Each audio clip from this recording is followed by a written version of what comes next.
How many games can pull off this scene? 1, 2, 3, 3.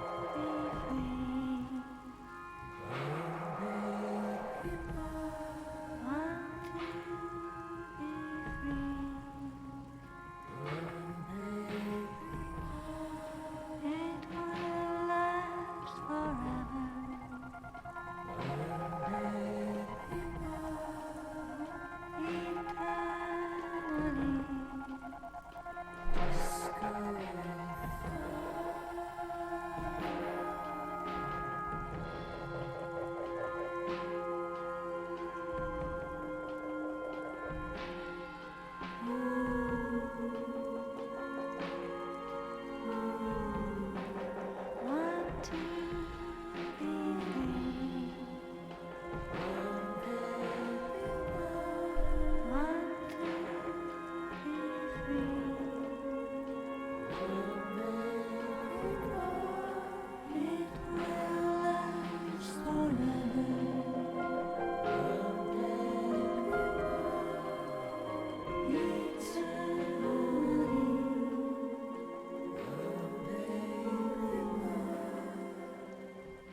Oh my.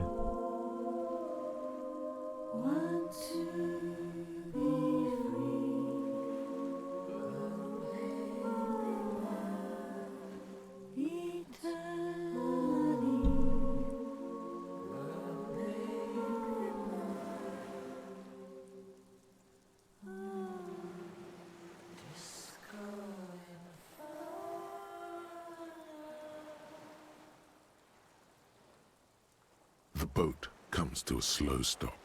The lieutenant turns the engine off. Then there's silence. In the silence, a sputter of wings. A flock of quails takes off in the distance. Let's go. Yep. Let's do this shit, Cam.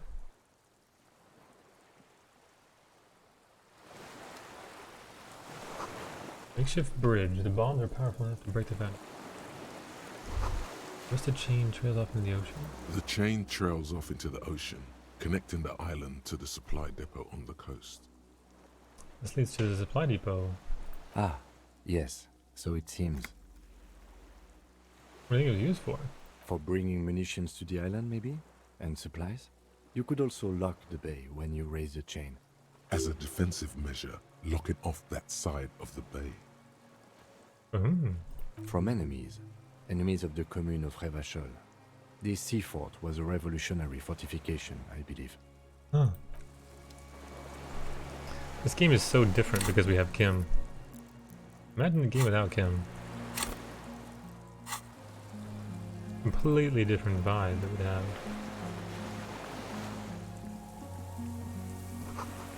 Guys are falling apart, they're at least 50 years old. I can't go that way anymore. Can't go underneath anymore at all, really. Except for the underneath. What did I needed more suggestion earlier, so let's do it.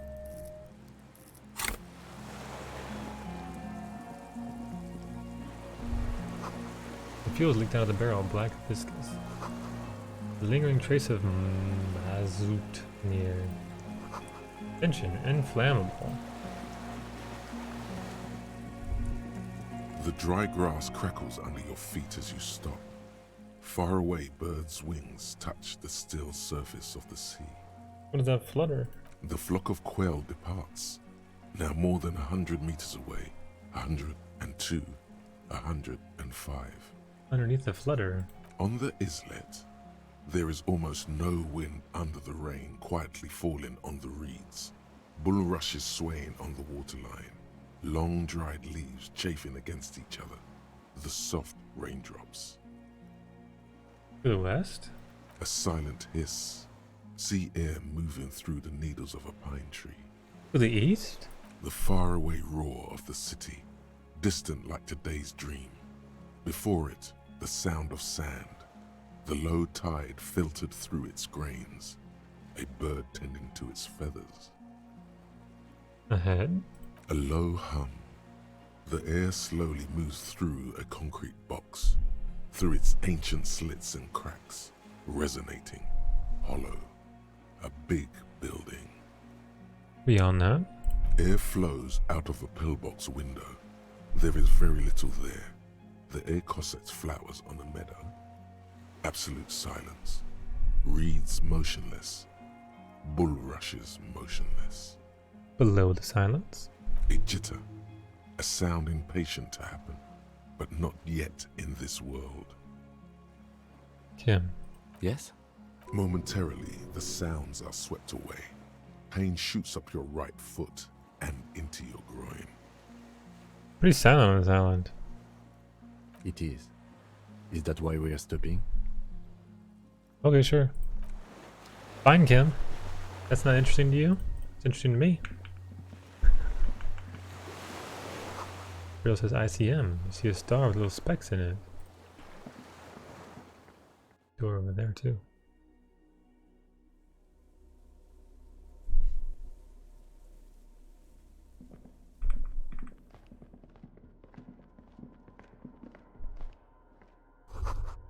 This was once an armament rest.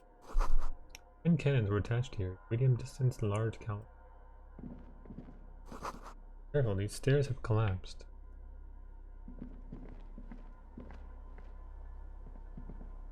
An old cylindrical generator is nested above the ammo lift, with makeshift electrical wiring running out of its side and across the floor.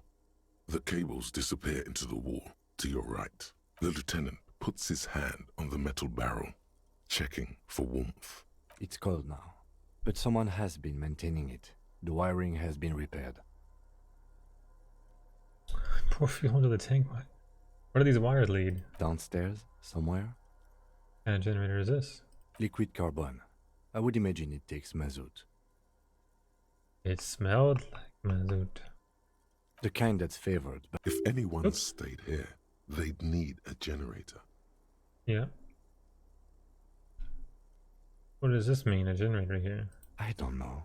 I'm not a philosopher. I mean, why is it here? Someone with basic electrical skills has restored it in order to keep the room warm. Maybe it's the fire guy. The wind outside picks up suddenly, with a faint howl. Inside, it's warm. Books, mostly fantastique and historical fiction.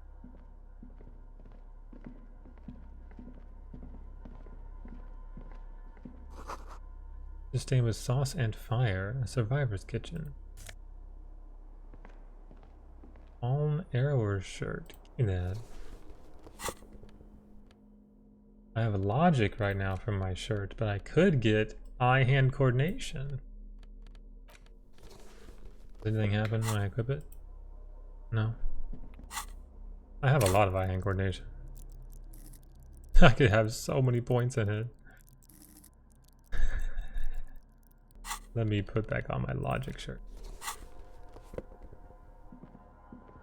There's a greasy old spring mattress in the corner, resting on piles of soft cover books. White linen and a pillow are visible under a worn-out caracal blanket. I'm yawning so much. Someone has been squatting here. The linen is fresh, recently washed. Oh, recently? A flash of pain interrupts you, making you wince instead of letting the words out. You know, officer, you can rest here if you are feeling tired. I will keep watch. You could use some rest for what's ahead. No. Yes, anytime. If you need a rest later, it's okay by me. You don't have to be a hero.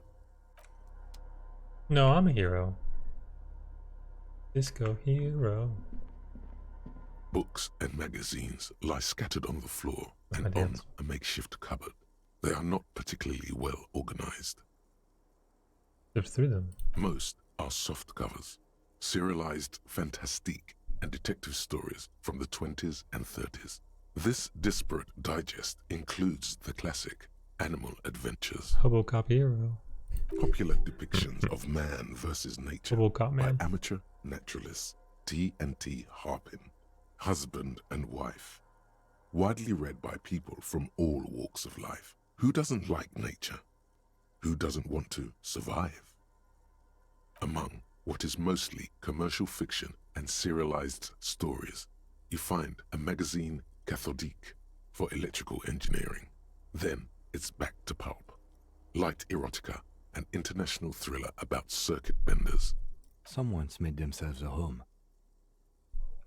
Let's do this conceptualization thing. Not that you can tell. This is a digest of someone who's dead bored. Most of it is for entertainment purposes, fittingly right next to the radiola on the floor. Nothing out of the ordinary? Maybe it's a little old-fashioned. There's a nude mag. More than that, you can't say. The print in some of these is pretty small, though. This person has good eyesight. Good job, visual calculus. You see candles planted on a broken rangefinder. Moth-bitten bedsheet keeps the wind out. Ooh, look at this winter scarf. So empathetic. Oh, but my thing gives me +2. This is +2 -1.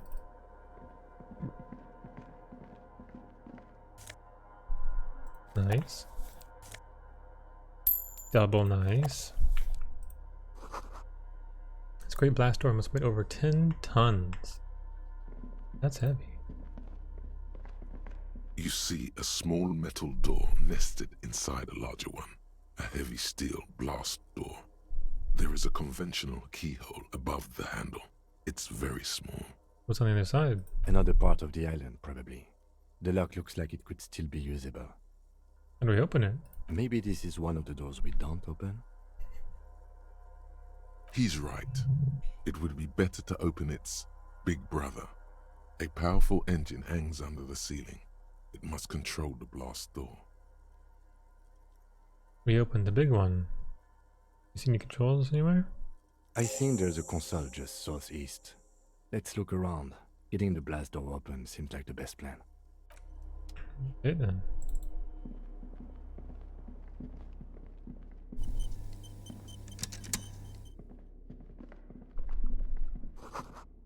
Hatch is jammed shut.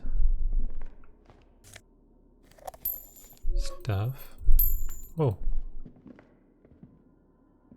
I was having a thought, and then I didn't have the thought. What? What? There it is. Water rushes below, far down below. Oh, good job. So does this just lead to like the rest of the island? Maybe I'll... Is there a lot that I can do here? Yeah, it looks like it. What is this? A firing slit you can't see inside. Alright, well let's interact with this thing after all. Green paint flicks off the monoblock aluminium cabinet. There are rows of switches on the front panel, a frequency band, and even a keyboard. Run your fingers across the keyboard. The keys rattle like teeth. This keyboard hasn't been functional in decades. What is this then? The console of an anti-computation device. The generator upstairs, with wires coming out, they terminate here. Does this open the blast door? Possibly. Urgence, ouvert, allumé, radiodiffusé. It sounds like this device was used to control the electronics here. Maybe it still does. This device was used to control the electronics in the room. It could open doors, control lights, function as a radio computer. Turn emergency open. Push light interior. Nothing happens. Slide radio dial. The dial slides under the glass. Silently, you make out defunct stations on the UKV frequency. The words, Feld Insula, are written on the band. An idea lights up in your head. Maybe we could contact Suna, the programmer lady. She could open it for us remote. This is an air-gapped system. Of air, I think they call it. That won't work. Okay. We are better off looking for a mechanical solution, if we need one at all. Turn emergency open. We need to restore power before using this, officer. The generator, it didn't look like there was fuel in it. We should look around outside. There are barrels all over. Maybe one of them still has something in it. The boat engine.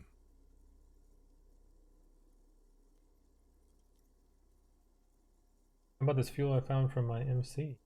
There's barely anything left. That won't work. We can get fuel from the boat engine. But officer, then we would have to swim back to the mainland. Let's just look around, okay? The consul stands by. Alright, we'll look around, Kim. Doesn't want to swim in freezing water while I have an open wound.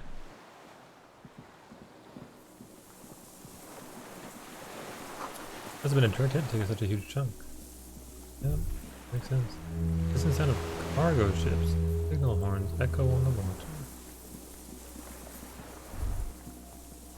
The reeds sway strangely. No, it's nothing.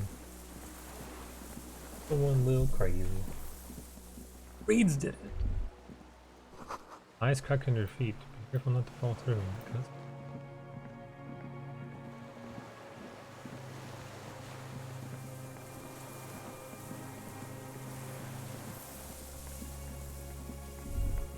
A strange feeling looking at the water.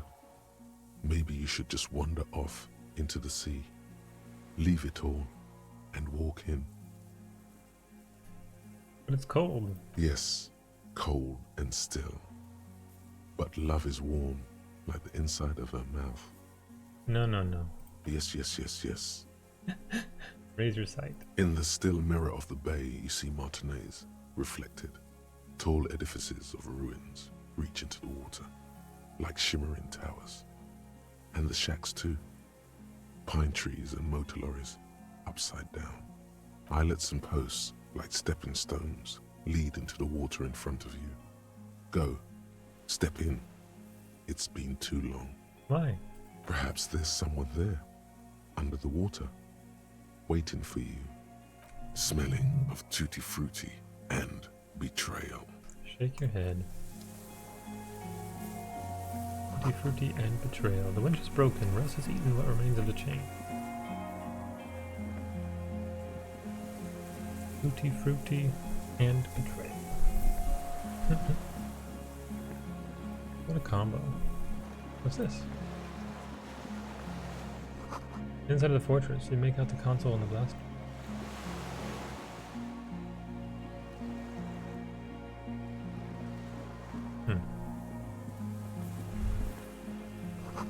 The depot that supplied this chain is so long gone from post. Look, it's gas. Worth a lot of money. Weathered artillery map showing coordinates in the Bay of Revachol. Old medicine cabinet, newly stocked with Dramamine. Give me that. Money too. There's a rain-soaked mattress on a concrete slab, only half covered by the crumbling roof. At the head of it, double embrasures, firing slits like two eyes in the wall. B triple prime. This looks like a good place to shoot from. Inspect the mattress. A single-person mattress, modern, civilian use. Brand name, Marjorie.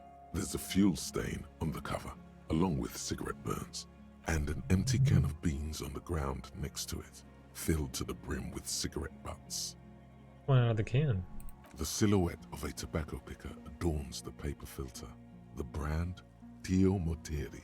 Contemporary Revacholians prefer Druan, a local blend from the southern islands, or Astra, the legendary cigarette from Grad. Tio Moteri is favored by older men for its paper filter tips, sweet smell, and added tar. Your material like the ones we found at Land's End, remember? I may have been wrong when I said it was unimportant. This means the same person could have visited both locations. I didn't see any signs of smoking inside though. If people live there, they keep it tidy. This here may also be a smoking spot. Inspect the wall. There's a firing slit in the wall in front of you, like a little window. Touch the concrete first. Quite old and grimy from years without cleaning, by anything other than the rain. Look through the holes in the concrete. The springs screech as you lean on the mattress and crane your neck to look out. A small piece of Martinez coastline opens up in the square in front of you, like a tiny landscape painting. 1 kilometer across the water, the ruins look familiar. On the left. A towering skyscraper, its top floors shaved off by artillery fire. Capeside apartments. Rue de Saint-Ghislain, 33A and 33B. On the right. The red chimney and collapsed back of the 4-story tenement in front of the whirling in rags. Rue de Saint-Ghislain, 10. The doomed commercial area. And between the two? The box-shaped silhouette of the whirling in rags. You see a small fleck of white on the rooftop, the upstairs window of Clausia's room, in the snow, reflecting light. There it is. Do you have a line of sight to the window? More than that. With a pair of binoculars, I'd be able to see inside the room. A pair of binoculars? Or a scope of a rifle? You'd be prone, lying on a mattress, barrel resting on the embrasure. Cheek against a cheek rest, hand on the hair trigger, on a calm day like this. I could make it. I could make the shot. Good. I think we have it, Detective. The origin of the shot. This is the sniper's nest. Good point. What do we need? You know what we need to do? We need to light up all the pretty pictures. See how they're all grayed out? That's the whole point of the game, right? Light up all the pretty pictures. Alright, let's get some conceptualization up in here. Wow, look at the colors.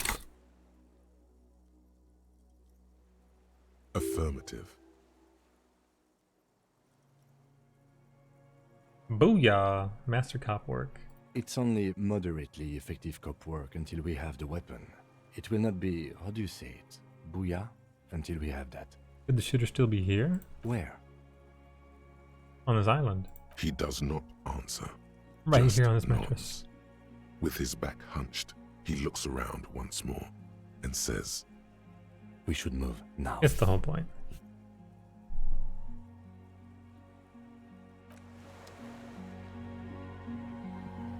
We should have a gun ourselves too, but that's okay. No way to jump down here without breaking a few bones.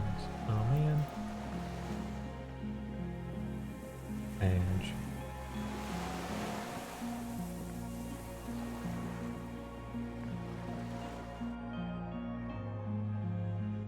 I have 9+ of the stuff that kills morale, heals morale. We got our fuel.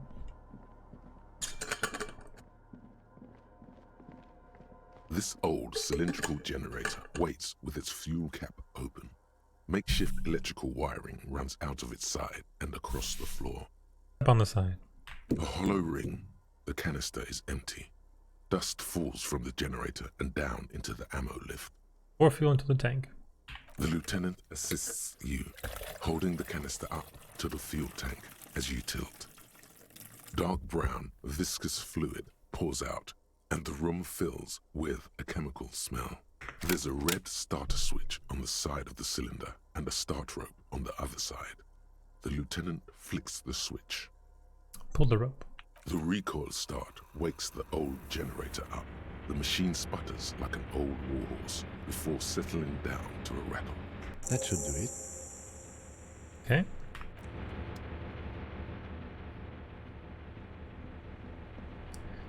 Do it, Kim. Solving this. A dim golden glow animates the console. Faint, like a ghost light. Urgence ouvert reads one dial key. Allumer reads another.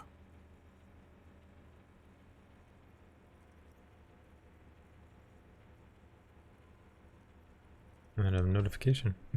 There's not a button. It's on. Turn emergency open. Automatic boot. The blast door opens with a series of clicks. A shaft of light appears, then widens as the light shines in.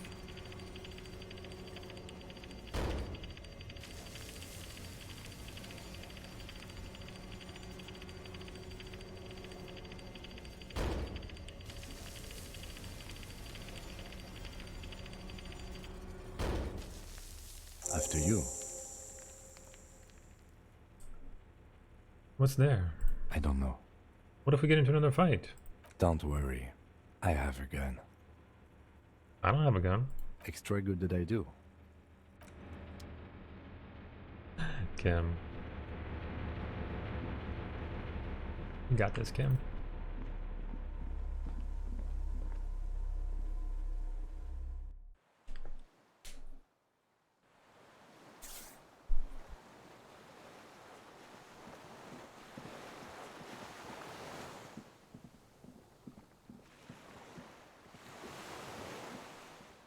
Nothing to do over there.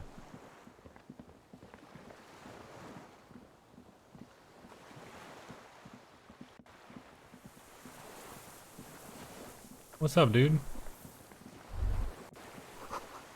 Small white flowers blossom all around you. Small white flowers? A rubber dinghy. Plated broken.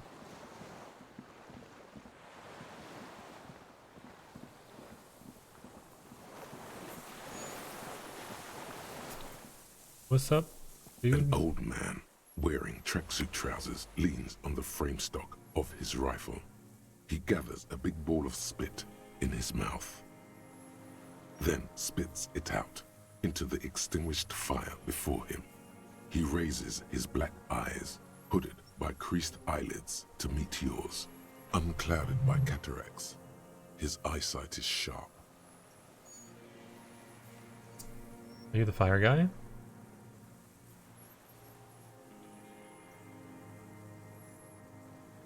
The what now? I can't hear you.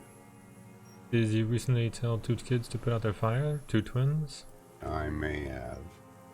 All sorts of little rats have come sniffing around, trying to give up the position.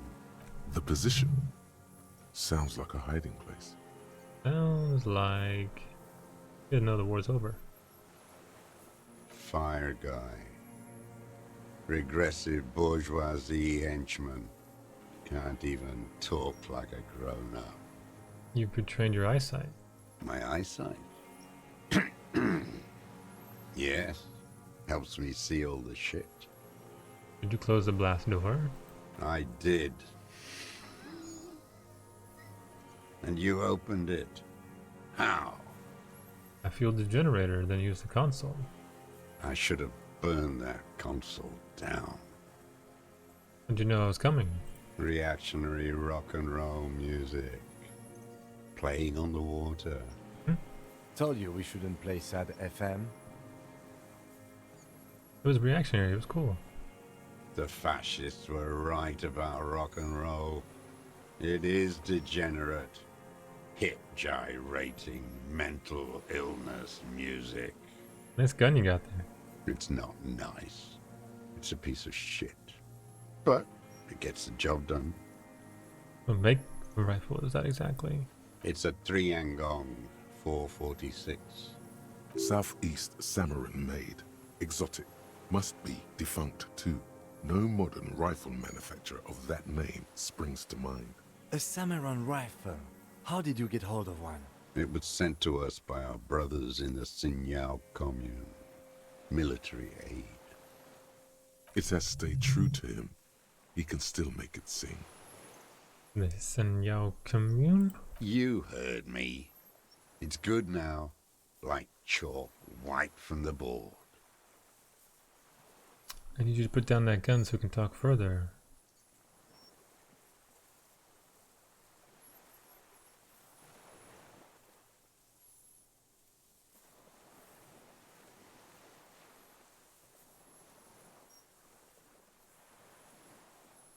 The lieutenant pulls his pistol from the holster. You are a glorified night watchman. This is a service rifle. I can only lay it down before an enemy commander of corresponding rank. His elbows rest on the frame stock, calmly for now. But he may still get it in his hands. Looks like he knows the weapon. You don't see a magazine in the well. You don't even have a magazine. You're right. It's a good thing I got one in the chamber. Oh, wait. Yes. Okay, but keep the gun down while we talk. No. Put it down now, sir. Or you're gonna blow my brains out before you question me. To hell with it. It's a walking stick anyway. It's out of bullets.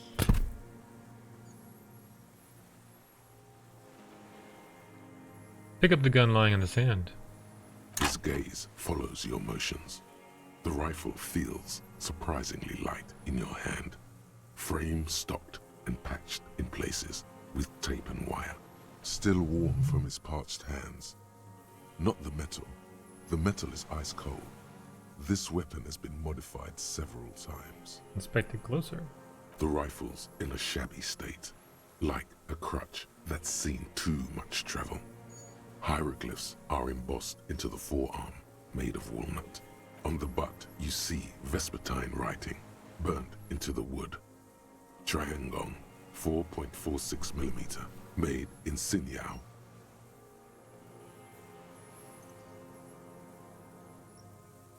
Jacketed ammunition, 4.46. Jacketed, military-grade ammunition. Stable in flight. Good for hitting something that's very, very far away. As he said. Worn. Personalized even. Looks like this weapon has seen a lot of use, hasn't it, sir? No response from the old man.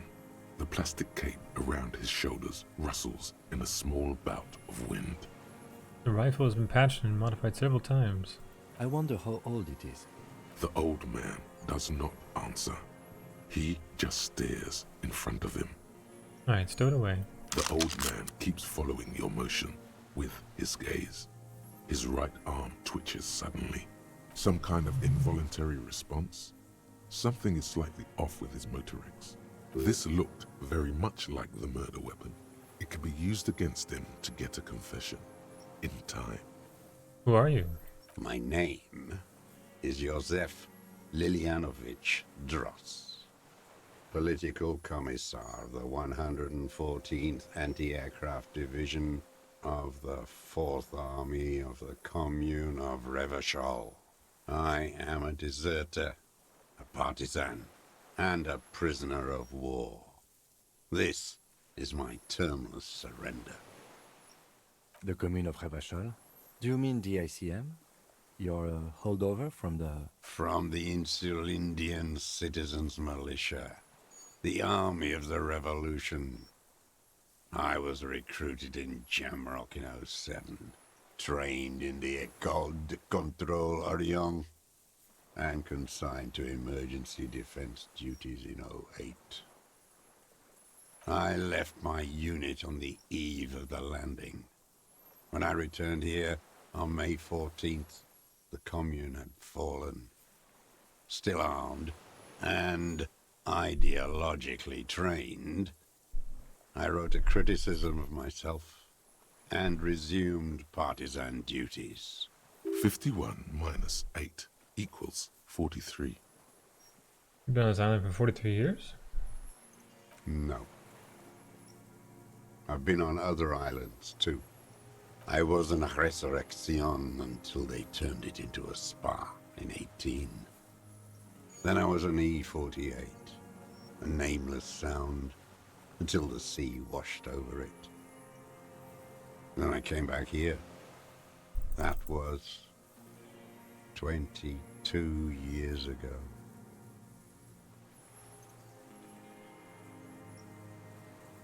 You've been hiding here for 43 years? 43 years and 10 months. That's steadfast. It's not how a human being should live. But I had to. I couldn't just forget. I couldn't just forget what I saw. What have you been doing during all this time? Hiding, fishing, waiting. Two police officers step out of the Whirling in Rags cafeteria. Satellite officer Jean-Vic Mayer inspects giant letters across the plaza mosaic in dark red government-marked heavy fuel oil. Patrol officer Judith Minot points west. The fishing village. She glances at her watch. We meet in 15 minutes. It's a 10-minute walk. The officers go, leaving behind the writing, still smelling of petroleum. One day, it says, I will return to your side. Always waiting. For what? For her to return. Her who? Girl child. Revolution.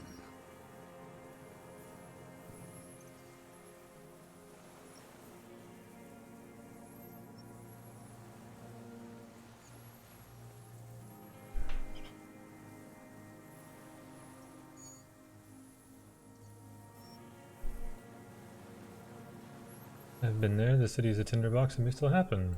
It won't. The material base for an uprising has eroded. The working class has betrayed mankind and themselves. The historic opportunity for a revolution has passed. It will not come back anymore, however hard I try, whatever I do. And you deserted your unit? I was just 16 years old, 15 when I volunteered. I had a lapse of faith. And of courage, too. Lapse of faith? You could say I misunderstood the historic role of the proletariat and thought Mazovian socioeconomics were fallible. For a second, I doubted the irreducible laws of historic materialism. A second is all it took. For what? For reaction to take hold. Wasn't reaction, you were just afraid. It's the same thing. You haven't seen it. Not really. Not naked. It's impossible not to be afraid. And this was when? He is still not convinced of his safety. You should not be either. May the 13th, 08. 44 years ago. The horizon was black with coalition airships. Their petroleum rose to the sky and it looked like it formed the clouds. Storm clouds. When they started shelling, it was dark magic. Dark magic? The combined might of international capital. All at once, all the greed and terror in the world tore into Revachol. It lifted streets from the ground and turned houses into ghosts. We were in the flak tower, huddled on the floor. The artillery was 80 kilometers away in Ozon, but I knew the commune would fall. We would all be turned into ash. So I said I was going to the map room. A terrible shame, still within him. The lobes of his ears are red with it. The shame and smallness of what he became. You didn't go to the map? What then? I ran. I climbed the chain link across the water and hid inland, in the bunkers underground, like the weakest of the weak. A mouse, frightened of the ordnance all night, and the sound of the rotors in the morning, whirring. What was that? Airships. I climbed out into hell. The landing was complete. The chain was submerged. I had to swim back. The fortress was half submerged too, shattered. They'd all drowned in the lower levels, or got torn to shreds above. The anti-aircraft gun had malfunctioned. So had I. I left them without ideological direction. It was real. I'd seen it. I'd seen it in reality. In what?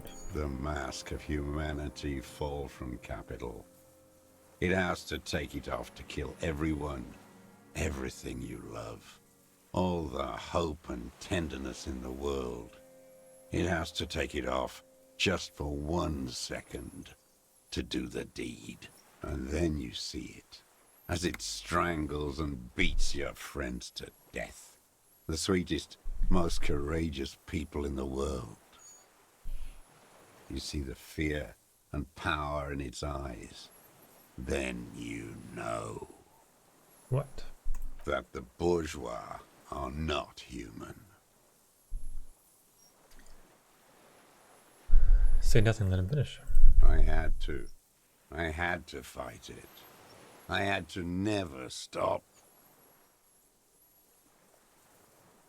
The old man falls silent. His black eyes keep piercing your skin as he looks to some great distance behind you, shaking his head, slowly retreating from you. What is this place, this island? It's not an island, Dwat. It's a defensive fortification of the commune of Revachol. And I am its last surviving defender. Understood. Mm-hmm. How have you survived all this time? How does anyone survive? I steal. Now hold on there. What do you steal? Supplies, vegetables. I collect rainwater. It's the life of a dog, not a human being. How is your health, Mr. Dross? I've been throwing up blood since winter. Red, like beetroot. Been passing it in stew, too. He does seem frail. Gaunt for his age. More like 75 than 65. Trouble putting on weight could mean cancer. TRCM can provide medical services. You need to be looked over. I need to die. You don't have medical facilities. You have guns. That's all they give you. Toy guns.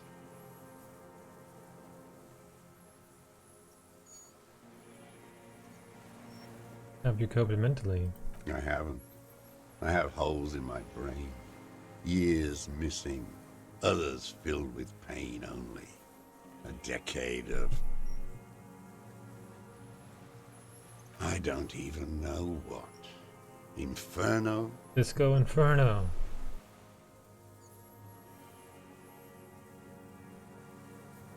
I also have holes in my brain. No, let him talk. I would imagine it gets tremendously difficult, mentally, to live in isolation. Traitors. It's better alone. I watch the people of this city turn the lights back on, more and more each year. Ruins, glimmering in the dark, like a fucking merry-go-round. It's disgusting. Have you concealed yourself for all these years? It was hard in the Thames. I didn't have partisan training. They were searching for stragglers, those bloodhounds. Floodlights on the water at night. There were posters, campaigns. We communards still hoped, and they needed to snuff that hope out. The East capitulated. Martinez and Coal City were turned to dust. But Jamrock, Forburg, even Coron, and Boogie Street, of course. Those fucking kips had Marsov coursing through their veins. And others too. Some cordons of Revachol was still fighting. There were cells. I tried to contact them. Soon they all went silent. The frequency's dead. What are you doing here in the mainland? At night, I used a dinghy. I only went after dark then.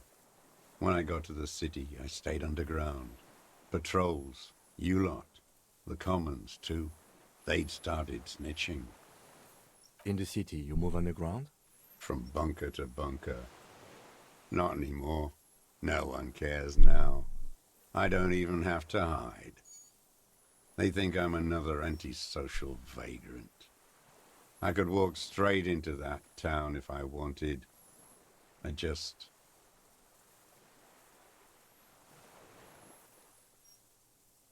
Why don't you just walk in there? I don't want to.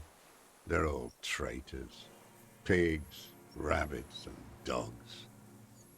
Men without ideals are only animals. Do you smoke this kind of cigarette? I do. Ever smoked them on the mainland? They're good.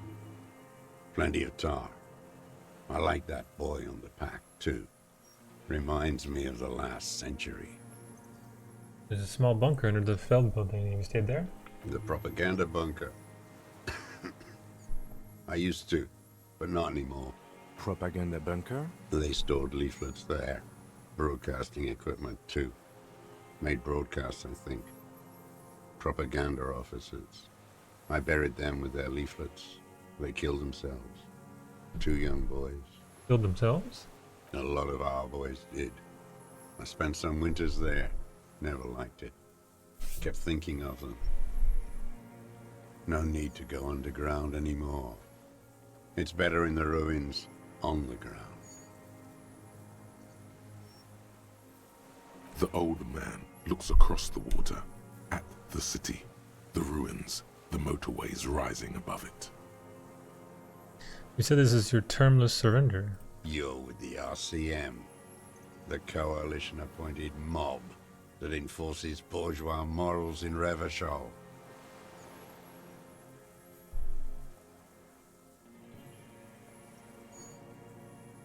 Go with the RCM, let's see. Let's. You represent the Moralist International, the enemies of humanity who took this city. I represent their adversary, le Parti Communiste dans le Monde. Take me to them as a prisoner of war. I have relinquished my weapon. I can no longer serve. No superiors can relieve me of my duty. You bulldoze them all to a mass grave for trying to free humanity. A spray of blood from his mouth on the black charcoal in the fire pit. Rene, the royalist on the coast, said, Communards signed the Revacholian Instrument of Surrender. Liberal reactionaries signed that instrument. Traitors who should have been burned alive. I answer to the Communist Party. Is that part of why you've been here all this time? Because the party didn't surrender? He just wipes the blood from his chin. Understood. I don't think you did. You live in a delusion. Radio shows, speed racing, and sporting goods. It's not real. You're a communist soldier from the Communist Army? No, I am not a soldier. I am an ideological officer. I belong to the party, not the army. Then you were trained and assigned to the Defense Corps. Trained in historical materialism, then assigned as a political commissar by the party. These things used to mean something. What does a political commissar do? The old man does not answer. He tilts his silver head and looks at the reeds. You see a small tremor pass through his legs. His job was to assure the army answers to civilian control and follows the ideology of the Commune.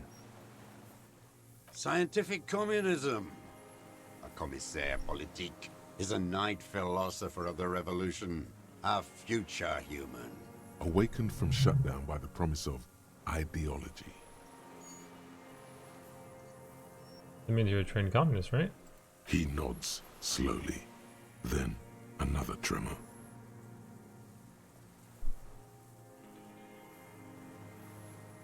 I'm a moralist. No, you're not. You're part of the meat shield. The human shield that surrounds the fascists while they kill and rape. That's what you are. Detective, we have not come here to discuss ideology. We have come to ask questions regarding a murder investigation. The old man spits into the fire pit. He does not say anything more. A jitter passes his lower body. The expression on his face is unreadable. There's some sort of interference there. Neurological? I have another serious question for you. There's nothing serious in this world. It's a farce. What have you been using this gun for? I've used it for killing people. Killing people? It's a gun. That's what they're for. You want a moralist euphemism? Defending your family and your property. I haven't done that. I've used it to kill people. Interesting. During or after the war? There is no after the war.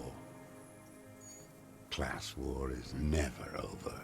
So he's continued killing after hostilities ended. Okay. Okay. This is it. You can feel it, like battery acid on the tip of your tongue. Something you haven't felt in a while. But what? This is what you live for. This is the shit. The shit.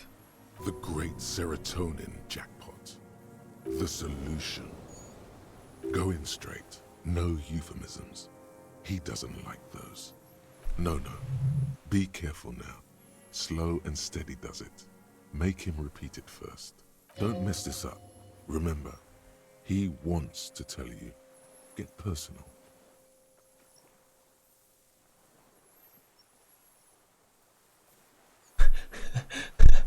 Wait, so which one do I say then?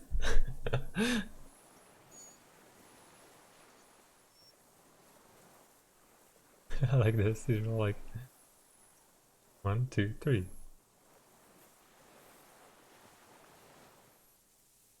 Did you use that gun to shoot and kill a colonel of the security contractor Cornell? The who now? He heard you. He just wants to hear you say it again. This is dramatic flair on his part. Right choice. We're in. Do it, sire. Do it, sire. Thanks, drama.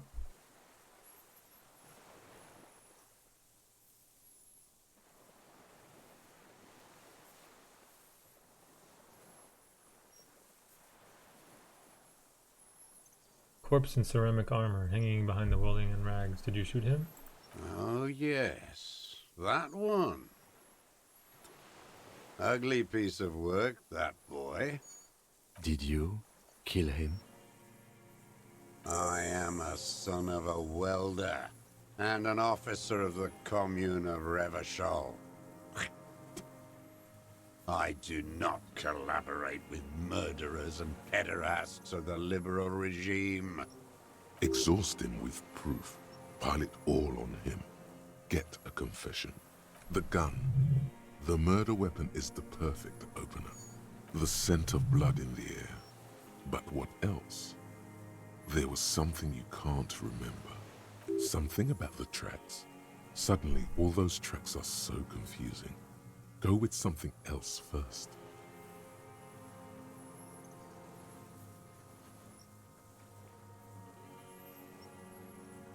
We've done the ballistics. Stuff came from this island. I saw you poking around there, looking for evidence. You're damn diligent when it comes to dead fascies. Did you like the view? Would he kill the guy? Is part of the problem, right? None of it makes sense. You had direct visibility. There are embrasures in the concrete, specifically meant for a top follower to use. And you had a long-range rifle in your possession. You've been here a long time, Mr. Dras. Too long. You clearly need medical aid. I'm ready to die. I've done my part. He's practically admitting to it. Dead fascists for fascists. Done his part. Just one thing remains unclear. The rifle does not seem to have a scope.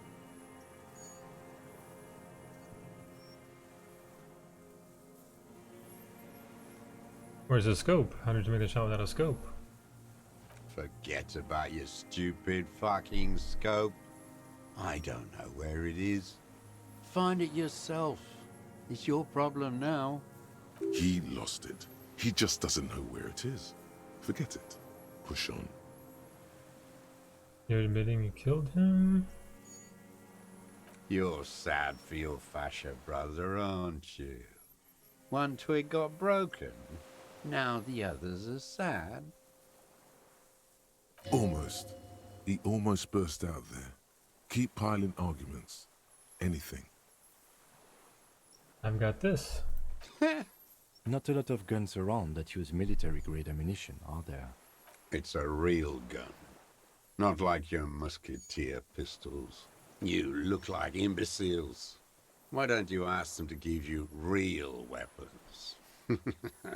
Going against automatic rifles with these toy guns. Of course you got those boys killed. He would have a good view of the tribunal from here. It's not just empty boasting. So he saw you. Okay. So what? Don't let it divert you. We still have the murder weapon. You know what? You're right. I'm convinced this made the shot. Should we call it?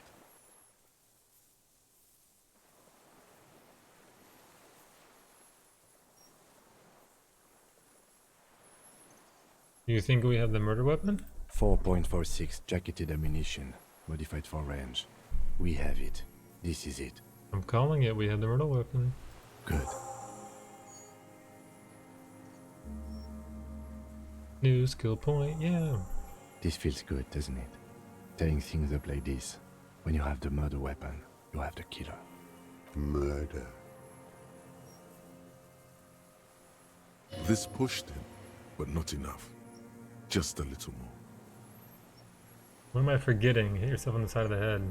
Wait, here it comes. The goddamn Maybells. See the The white flower over dried there? Maybells on Clausia's roof. Oh, yes. There were Maybells in the grass when you got here. They're revolutionary symbols from the war. Nowhere else, nowhere in all of Martinez have you seen them this spring. Wait, don't forget the footprints. The diagonal prints in the dust in the secret space behind Clausia's bedroom. Now they're gonna come up. Of course. Thank you, Head. Thank you. You got it. Remember, the boot prints were like no modern soul. There were Maybells behind the victim's window. Damn Maybells. The whole island is turning white with them. So many this year, too. The spring is coming. No, it's already here. Wash the filth away. I haven't seen these flowers anywhere else in Martinez, only here. They blossom on the islets before. We fertilized them with our blood. Resurrection was snow white in May, before they ruined it. The coast, too, before they piled their containers on top of it, filled with broken, useless trash for fat-fingered bourgeois children to play with. You must get around a lot to stay undetected all these years. Do you know any secret paths? Pinball workshops? I may. Alright. A young woman named Clausia. Ring any bells? These dried flowers were behind her window. Clausia. He knows her, but hadn't heard the name. Yes. Hadn't heard her name, had you? My ears don't reach the city. You know her, right? She had an intimate relationships with the victim, the mercenary. With the victim.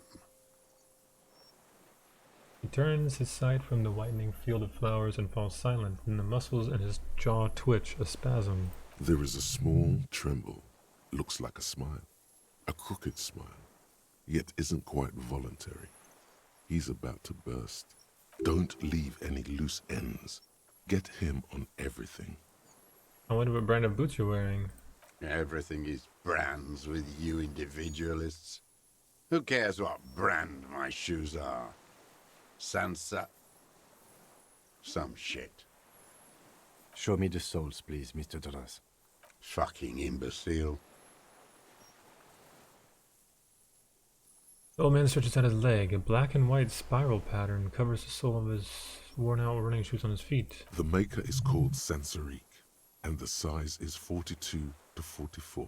These are not the unusual horizontal patterned soles you saw in the dust on the floor of the hidden room. They do, however, seem to be about the same size. The size fits, but not the sole.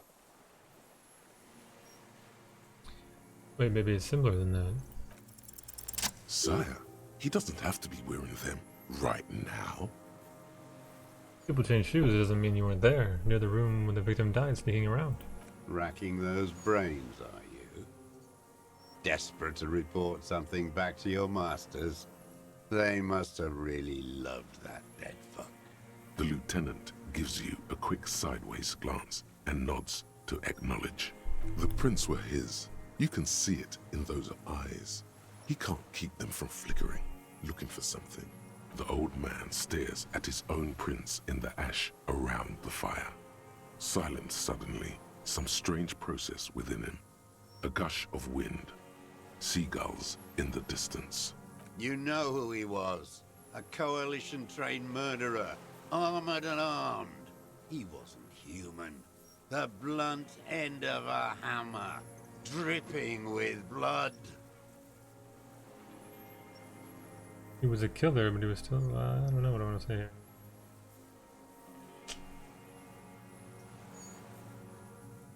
He was a rapist, I'm not saying he didn't deserve it. Beating us to the ground, moaning with joy. You hounds get so thorough when a company-trained killer dies. I haven't seen you on this coast for 40 years. You know, maybe I should have killed one sooner. Got your attention. Now you stop beating druggies and prostitutes in your basement. Now you come to investigate. Not when they die by the hundreds.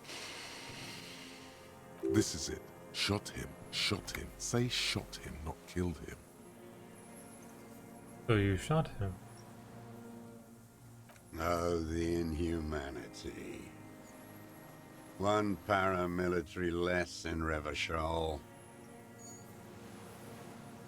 You can almost see him squeeze a tear out of his eye. His fists begin to tremble from the anger. The lieutenant raises his right arm to hush you. Hush. He does not need to be pushed anymore. The ball is rolling, while the lieutenant listens, holding his breath. Hold your breath. I had them in my sights. Both of them. Him and the whore. I was breathing with them, in phase. And I pulled the trigger and flew on the air until I landed in his mouth. I didn't think I had a shot like that in me anymore. I did. I saw him kneel there with his mouth full of death, and that stupid look on his face. And his dick still in her. And then what? Nothing. I went to sleep. Next morning there were Maybells everywhere. The world was white, or what's left of it anyway. My last spring here. I knew the fascists would come to avenge their own, and so they did. Mr. Dross, are you aware you're confessing to murder? Yes. I've gotten 2 skill points. I don't even need skill points now. And you were looking at Dan, the victim and a young woman, having sex through the scope of your rifle that night, before you shot him? The old man nods. Why? Because that's what they were doing. The motive. This is where the motive is going to come from. You can coax it out of him. The lieutenant's preparing the ground. I don't understand. Do you, detective? I don't understand this part. Why were you looking at them that night? I'm always looking. He cocks his head to the side, then turns his eyes to the city. Another tremor passes his right side, lower in intensity. Are you always looking through the scope of a rifle? I'm just trying to understand. A rifle scope has the best magnification. And if you don't like it? Click.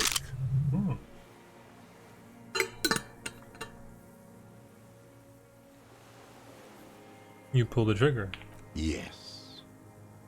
Think of it as a form of critique. You got him going. Connect every little piece now. Wrap this up like a gift.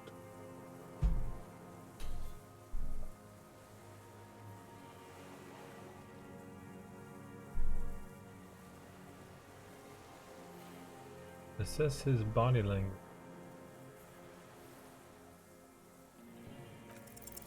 What strikes you about this gaunt man is not the stomach pain, or the cough, or the malnutrition. For a man who's spent 44 years hidden in the urban wild, he's surprisingly okay. Indeed, he speaks fluidly. His movements are rapid, if erratic. His voice, despite the cough, is there. It is capable of expressing complicated ideas. Above all, he seems animated. Animated by what? It's a mystery. This animation comes at a cost too. Erratic hand gestures, thought processes cut off like threads, as he just stares at the logs or the reeds. He also suffers mood swings, bubbling to the surface, unconstrained by his nervous system. Dementia? You've seen demented people before. This feels similar, yet different. When his thoughts move, they are lucid, keen even, not senile. Mr. Dross, are you okay? How's your memory? No, I'm not okay. I shit blood, and I'm surrounded by insane people. There it is again. Erratic hand motions, bouts of rage, and the stomach thing too, of course. What specifically did you not like about Colin and the murder? Them. Fucking. I didn't like that. So you were jealous? Jealousy is a reactionary concept. I didn't like the Reaver enjoying himself, drugged out, soothed in the arms of a young woman. I wanted him to die so he could not enjoy life anymore. And I wanted to see his head explode. That too. She should know better than to hold a child murderer between her thighs. I knew he'd be there for one more second, writhing. That's all it takes for the bullet to reach his head. Now that I think of it, I wasn't aiming for his mouth. I wanted his brains to spill out on her. But you can't have everything. He wants to see her covered in blood, to punish her. How long have you been watching her? Wait, you wanted to punish her, so you killed him? She practically breastfed that man. You wouldn't believe the things she let him do to her.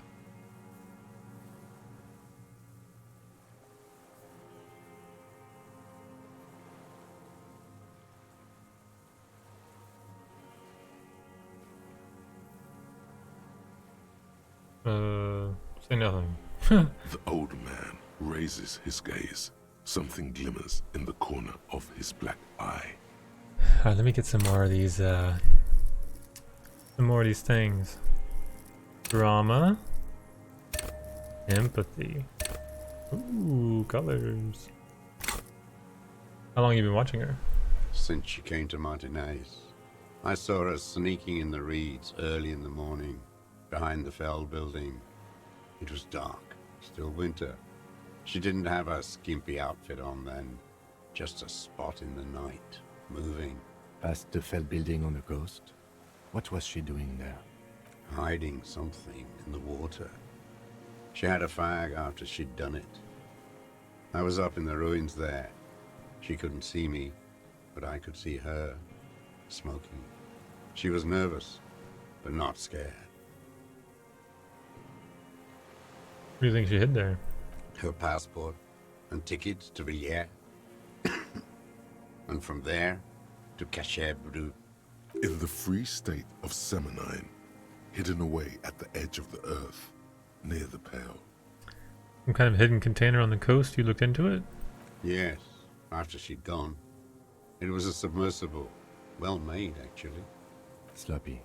We should have gotten her to tell us about this. Did you take the documents? No, I put them back. Why would I take them? I'm not going to phone. Oh, I mean... Did you continue watching her after this? I did. She had a face like an archipelago, with those birthmarks. And a body, hard and lean and bruised all over. Black and yellow. I could see she's taken a beating. I could see who she was, too. A spook. On the run. Revershal's the cloaca of capital now. All the bagmen and arms dealers end up here to do drugs and have sex like animals. You could tell she was a spook from the documents? She had different color hair on the photo, and glasses. Forged. Some sordid bourgeois affair. I've heard about this kind of thing on the radio. He's setting it up for you. The bruises. You can't make that out in a scope. And you could see her bruises through the scope of a rifle? You can't see bruises through a scope. It's just a blur. How does he know those minute details about her body? It quickly comes to you. The bruises on her body. Any chance you've seen them through a hole in the wall? Oh, yes. Cutting those drugs of hers into little lines with a knife. Masturbating. Did you make that hole? With a clip-point knife. Good for listening in, too. For hearing the moaning and the snorts. Ever see her through a window on a roof? Like that, too. Yes. Bending like a bow against the glass. You've been through the secret route behind the winding rags. Those were your footprints there. You just changed your shoes. I've been through all of Martinez. Every nook and cranny. And that too. Yes, that too. The things they did in that little room. What she'd do to feel good. Funny the way light works. You turn it on inside, and it gets so dark out, you can't see a man looking in. I learned that in the 20s, when they were still hunting me. I've seen people do some shit, but... Those two took the cake. You hear the familiar scribble of the lieutenant's pen. A quick glance at you. One more loose end down. We're doing this, detective. How did you get in there? The hidden pinball workshop. I can just walk in there now after a good wash. I told you, they think I'm an antisocial. Closing hour is a good time. The kitchen's empty. You had to open the steel door in the kitchen? How? I got that open a long time ago. Some bourgeois game merchant lived there. I don't know, 15 years ago. He left spare keys all over, and I took one. Then I saw her turn the light on one night in my scope. Andy found use for it. A spare key, like the one hanging behind the Union Box window. You had feelings for that woman. There's nothing to hold on to. Only this. It's not enough. The coals of his eyes glisten suddenly, like stones dripping with water. Is he crying? Man needs to feel something else. In this fight, it helps if you have your eye on something there. It's weakness, I know. Than others? Is that why you left the dried windows on behind her window? No. Why then? I don't really know. I was there one night and she was crying, like a child, in the corner of her room on the floor, like she does sometimes. When was this? The day after I killed him. You brought her Maybells? Yes. I don't know why I do the things I do anymore. You wanted to console her? I don't know, that's weird. Maybe. I told you, I have holes in my brain now. I wouldn't just sit here waiting for you. If you came 10 years ago, I would have killed you. In the silence, the lieutenant draws a line in his notes, then nods at you once more. One more down. Well, in conclusion, it wasn't about him, it was about her. Her. The lieutenant nods at you in acknowledgement. Now the color. Let's see. Haven't done reaction speed at all yet. That's sad. That's it. Motive. We have it. Where is she, that Clasier? I haven't seen her there for days.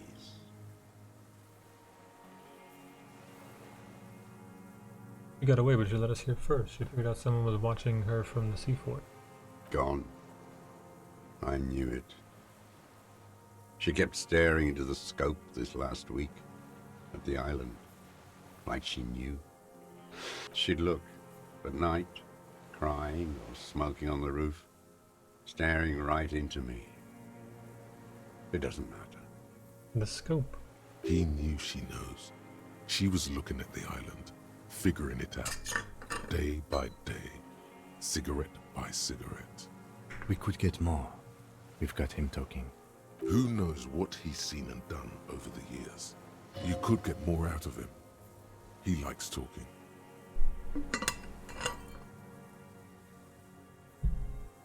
Been looking at anything else you haven't liked? A tragic comedy. Druggies, prostitutes, and rentiers. A strange little engine seems to fire up in him again. It straightens his back. More specifically? Specifically, the whole city is a charnel house. Stripped clean and draped in neon. But Martinez is the worst. How come? Because of the racists. Everyone is a racist in Martinez. It's their favorite thing to do in the whole world.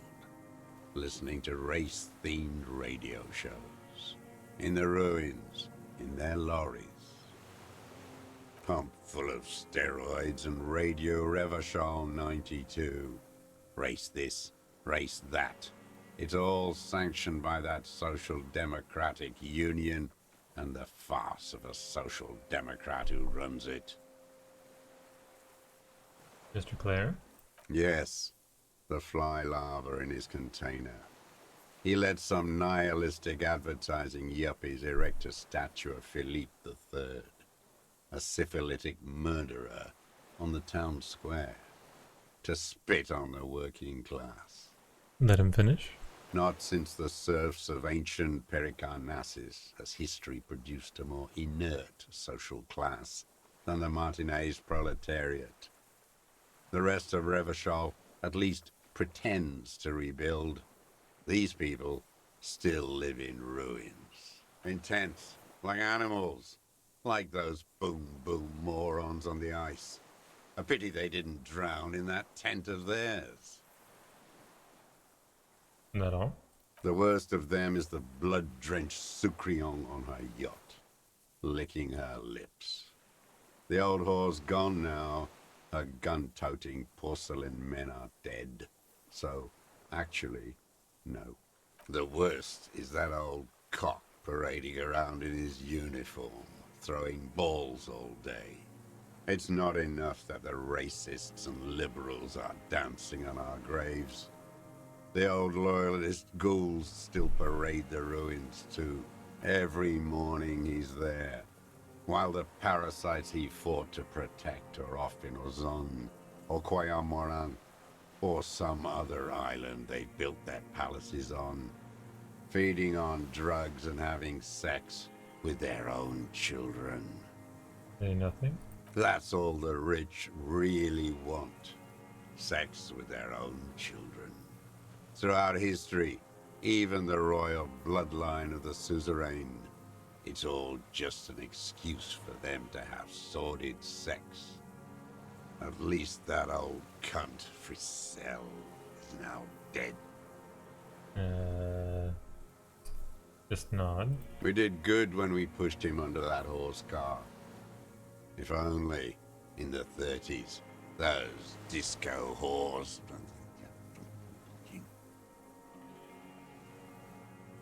And the Sucrian on her yacht? Joyce? Probably. Boom boom morons on thin ice. Going under. Those are the tent kids.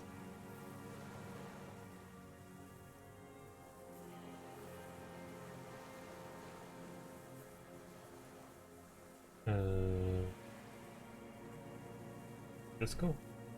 Whores. All he says. Even that word has to be pushed through his teeth with great force. The rage seethes too hard. You mentioned the Union is social democratic and Mr. Clare a farce of the social democrat? Another hideous disappointment. Unions are the real enemy. The true enemy of the proletariat. Placating the masses. I have another level? Why is it glowing? I don't have another level. That was weird. Disappointment. So personal.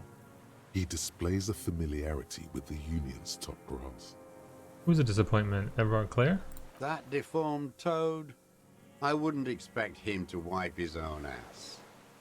I mean, the brains of the operation. The smart one.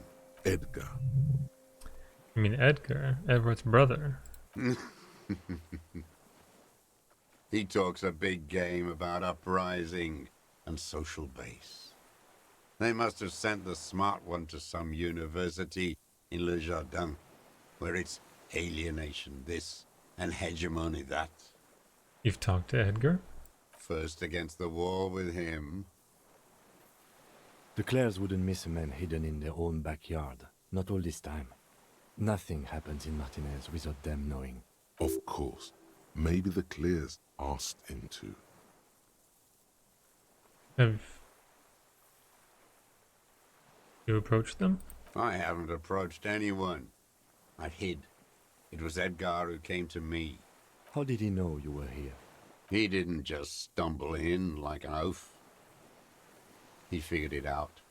Some kids told him about a monster on the island. I told you, he has brains.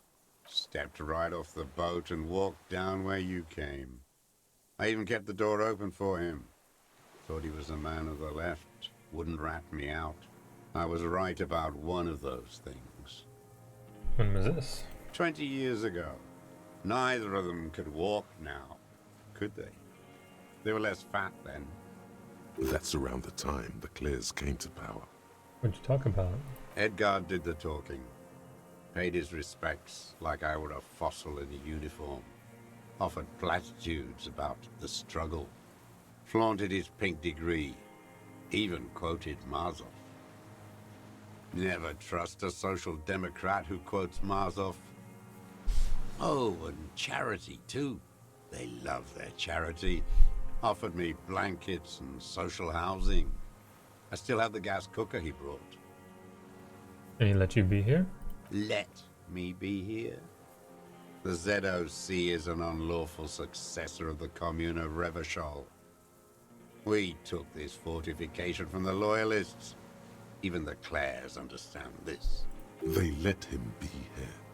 Understanding was a courtesy. But why such a courtesy? Mr. Dross, did you kill the criminal mercenary for the Clares to incite a riot? You know why I killed that fucker, Dwat. As to Edgar, I'm not doing anything for that swine again. Again? What have you done for Edgar before? Tried teaching him some Marzovian socioeconomics. They didn't stick. We parted ways.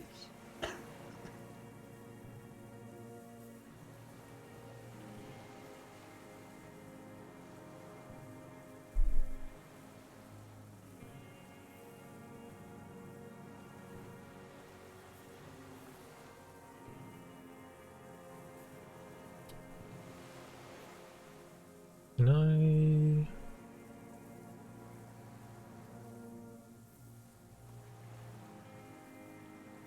How do I do this?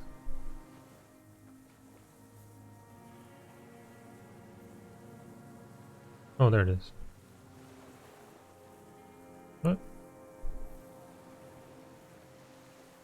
My name's spelled.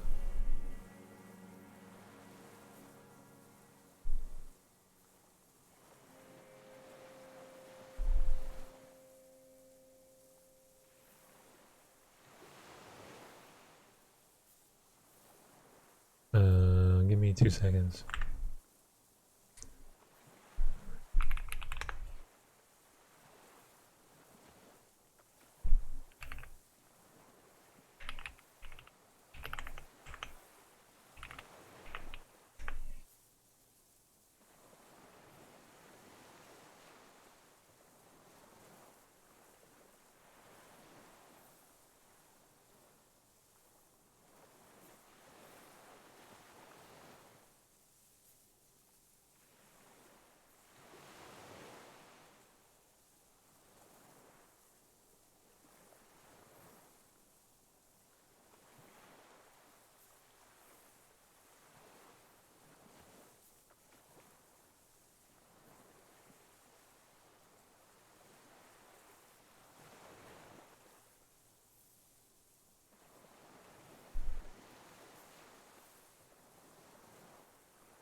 Work stuff.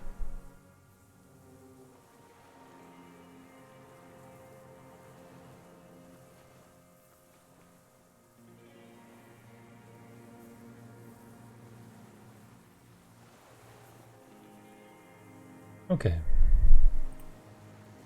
Okay, he didn't do the hang the man for them, but he's insinuating something. There is more here. You can feel it. He was not outright lying, but almost. Bulwark things. You just said boo. I want to say the boom boom boom morons. Can I wait to do this one? I think so. Maybe when I learn some more. They're morons, duped by bourgeois culture. What more is there to say? I've seen their kind pop up like worms after the rain. The blood-drenched Sucrion on her boat. What is Sucrion? A Sucrion, a bloodsucker, the rich whore on our boat. Oh, you mean Joyce? Women like her feed on the life energy of young working-class men, and they let her. I can't believe the inert lumpen out there. They just let her drive her little boat like that. No violence, not even a robbery. The working class has lost their appetite for justice. If only he had the ammunition. By the cock parading in his colorful uniform, you mean Renee? Every fucking morning for 34 years. Throwing that ball. One ball against the other.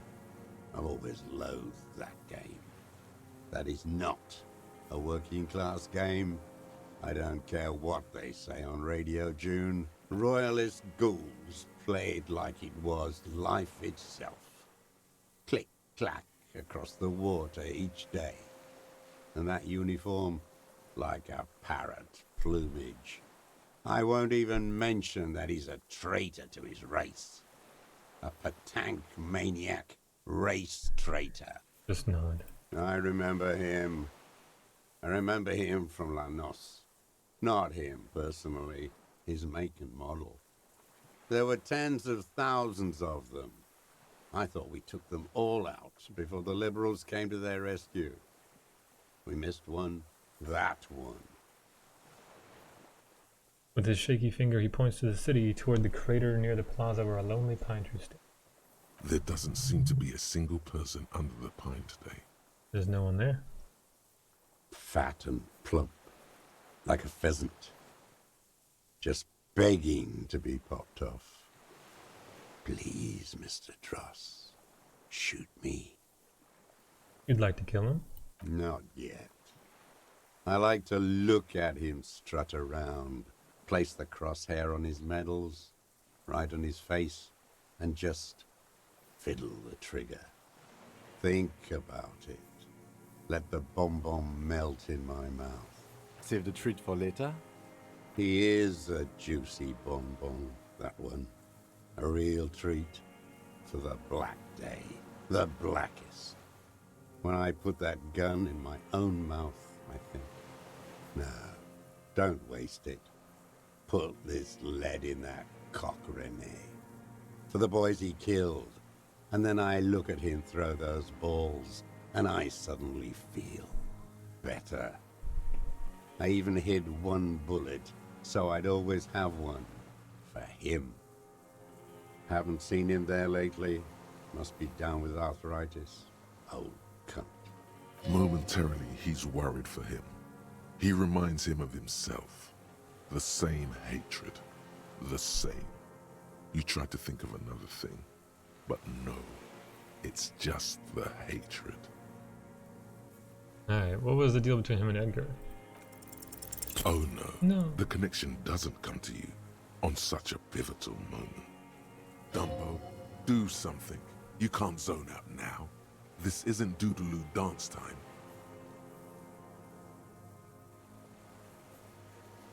And what do you think about this, About this deal you made. With Edgar. The death of the colonel mercenary was only coincidentally beneficial to the Clares. What about the other people you've killed for them? Other people? Like the previous 4 women of the Union. That's it. That's what you weren't connecting yourself. I didn't fight 40 years to end up an informant for the international regime. What happened, happened. Still dumb. Your eyes are transfixed on his digit. It's yellow with nicotine. Before, when you asked him about the Union, he said it was a disappointment. They promised him something political. They promised political change and they didn't deliver. Look who's up. You're worse off than me. We will have plenty of time to talk about this, Mr. Dross, when you're in pre-detention. It takes years in pre-detention. Go ahead. I've been in solitary confinement my whole life. Ease off it. This was not an unmitigated disaster. The lieutenant mitigated it. Just proceed, calmly. Okay. Glad? It's all gone.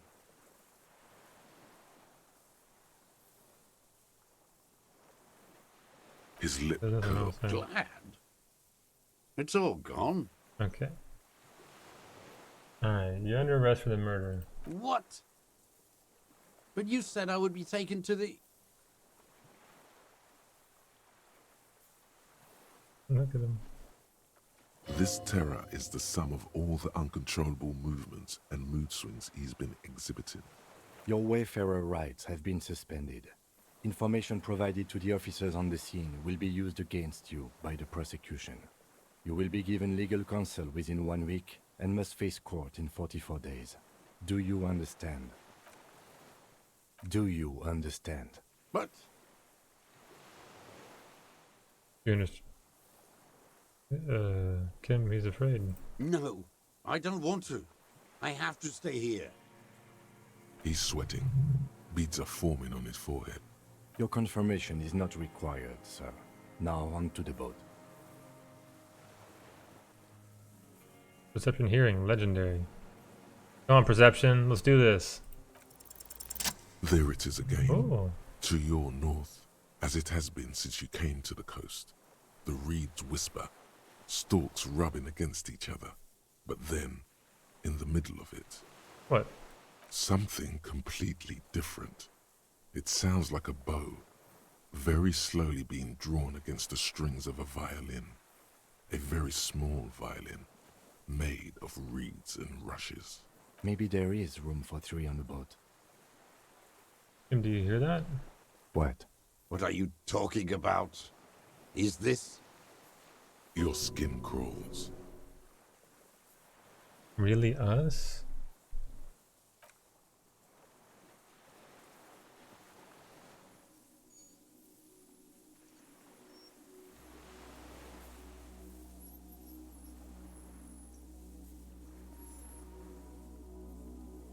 What the fuck?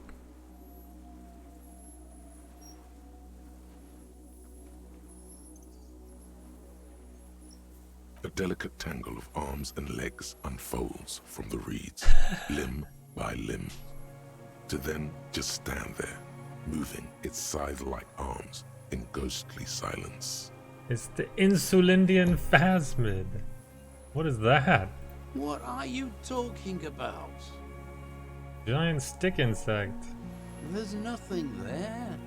The stick insect is over 3 meters tall. It looks straight at you, with its tiny pinprick eyes and its grotesquely small head. There is, I see it. Tell me what you see, damn it. I can't make out one small thing in the reeds. Kim, can you see it? I can see it. 4 simple words, thank God. If you can see, then you're not insane. But that means it's really there, spinning slowly, in absolute silence. Its limbs long and slender. Be very, very careful.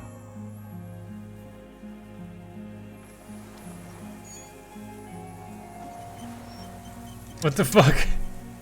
The creature stands on long stilt-like legs. I know, right? Antennae hanging from its head like a woman's hair, white and curled at the tips. It is no more than 5 steps away from you. I was thinking this whole time, like, this is a weird confrontation spot. It's just reeds. And I was like, I wonder if there's a reason why they chose this spot. I was not expecting this. They have been talking about the reeds a lot. Reed-like tufts stick out of its joints. As the insect moves its forearms, it produces a faint hiss, like a reel-to-reel machine spinning after the tape breaks. The hiss is different from the strings you heard before. It says something else in a lower pitch. Approach carefully.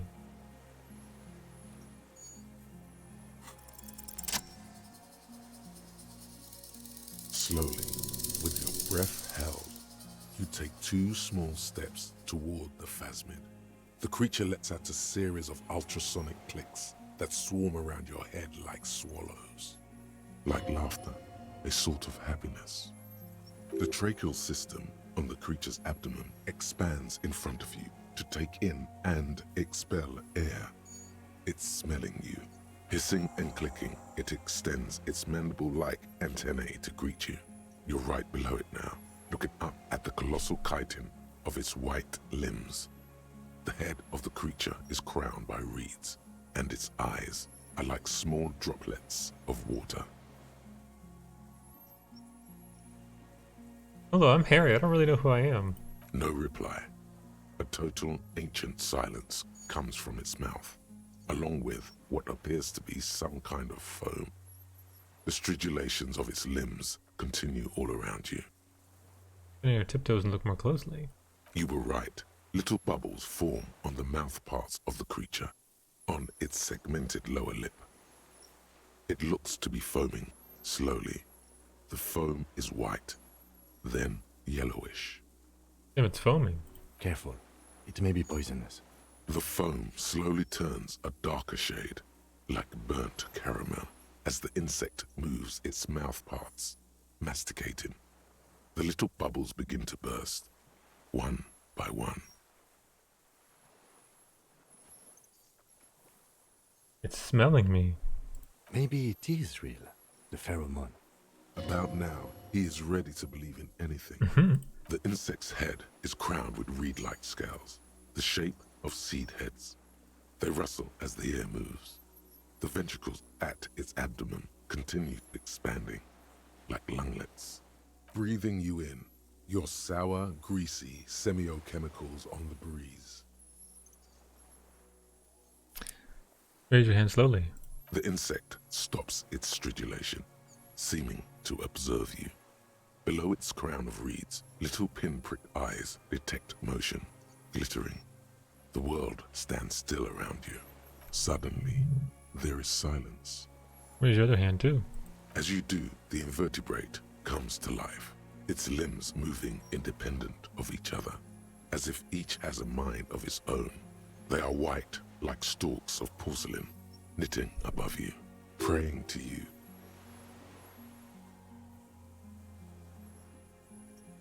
Don't pray to me, I'm nothing.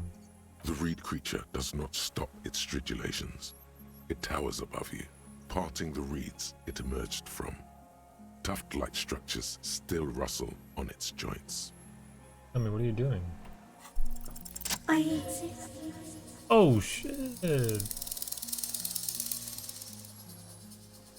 I exist too. Tell me what it's like for you.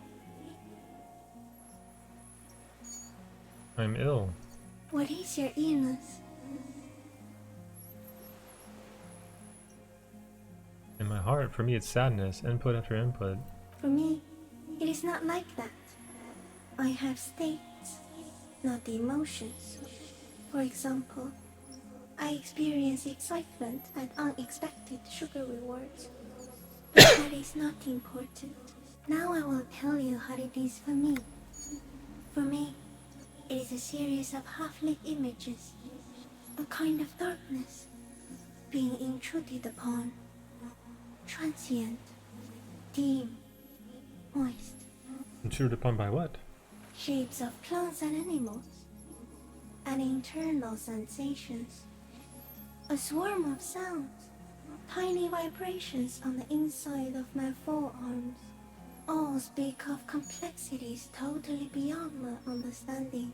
I am at the end of a narrow funnel, weightless, so light, it only feels like something to be me. In truth, perhaps I'm nothing. I certainly do not have a soul, and if I did, it would never ache. You're the type of animal I would like to be. Are you sure? No, I'm not. Why are you asking? Sometimes, when molting, I will grow a lost limb. One time something went wrong, and a small leg replaced a missing antenna. Cool. No, the leg tried to move around independently, making it hard to walk. You don't have a foot there now? Yes. Thankfully someone ate it. The next time I molded, I grew an antenna again. Look. I'm a detective. So am I. I was born to detect sucrose rewards and semiochemicals. What were you born to detect? The killer. He's in a bad state, deteriorating fast now. He thinks I am beneficial to him, but I am not. I only quicken his deterioration. You're destroying him? Very slowly, and only because he won't go away.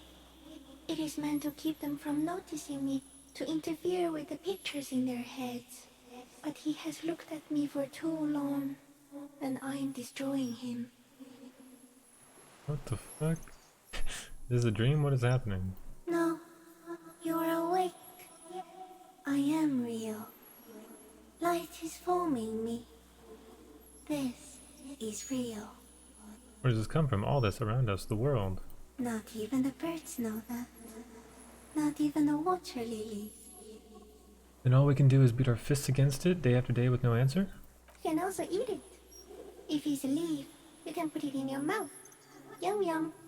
Or read. Yum yum. Wait, so You look like a reed and you eat reeds? Yes, they don't mind.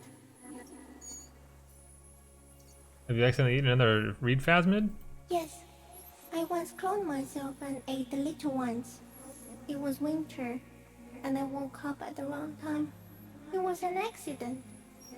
What exactly are you?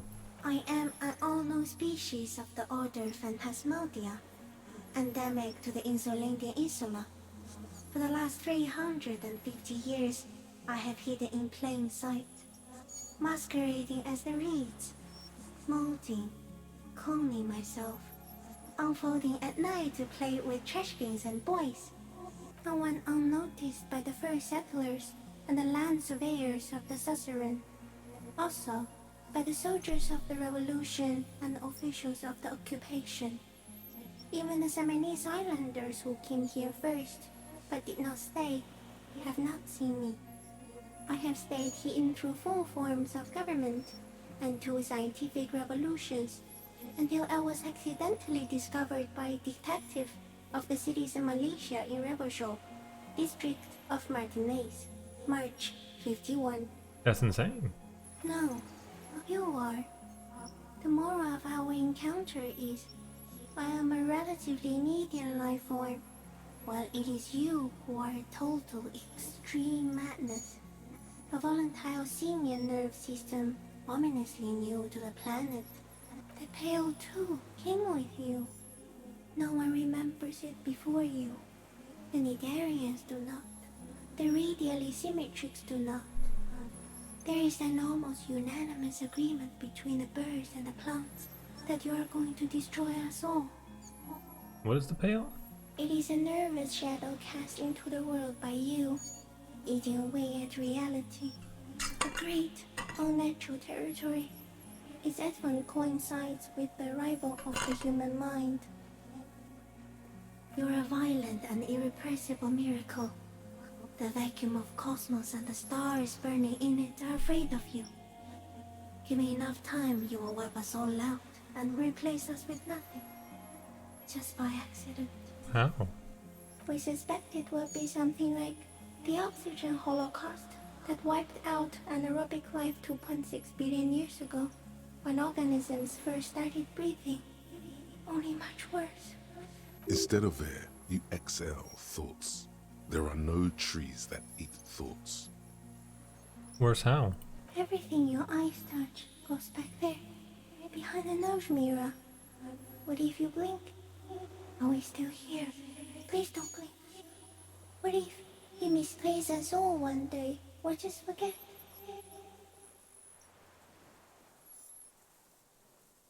I'll be extra careful not to blink stick a sec, don't worry. Please be. Or one day, one of you will close your eyes and sigh, and open them to see that none of this ever existed. Kim, I have an epileptic seizure. It doesn't look like that, no. What does it look like? You're just staring at it. No, I think I'm having a vision. With the final fate of mankind. Okay. Is it somehow related to the case? No. Not our fate. I think we should take the picture, and then you should back away from the unstudied species. No.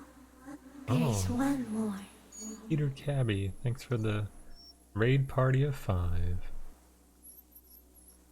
I'm just, you know, contemplating life. More like the end of life, too.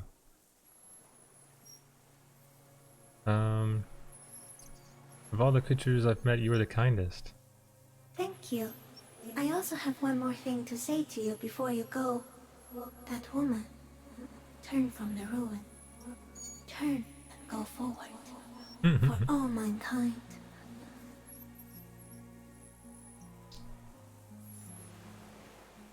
What game are y'all coming from? Also playing Disco Elysium?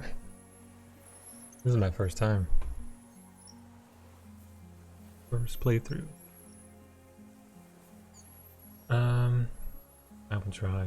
No, what woman? I want the thing to say. You cannot lie to me. Behind you, it smells of fires. So awfully far you were prepared to go in her presence. And it. I will try. On day 2, okay. She was hell on earth. It doesn't take a 3-meter gotcha. stick insect to tell you that. Okay, Kim, take the picture. Okay. There's so much going on in this game. Like, I mean, case in point, right? Right here. There's so many, like, storylines. There is no change in the insect's motion while it's being aimed by the camera. It remains fixated on you. Yeah, I was just talking earlier, like, imagine the game without Kim. It just, like, wouldn't be the same. It would be, like, really lonely, right? In 3. If it moves, you jump back. I'll shoot. Here we go. 3, 2, 1. The shrill flash of the camera cuts the air like the blade of a sword. The phasmid freezes in its bright light. Head turned toward the lieutenant, hypnotized by the flash. It stands frozen before you. Yeah, it's crazy. I'm thinking about that too. I'm like, I wonder how many things could be different right now. Every decision I make, I'm like, guess I'll click this one. I got it. You hear the lieutenant whisper as the creature's shape develops onto photo paper in his hand. A polychrome ghost of white streaks against the reeds and the sky. You as a shadow before.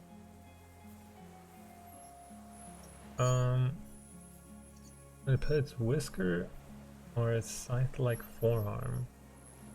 Let me reach out and touch the creature's whisker. The antennae hang from a great height.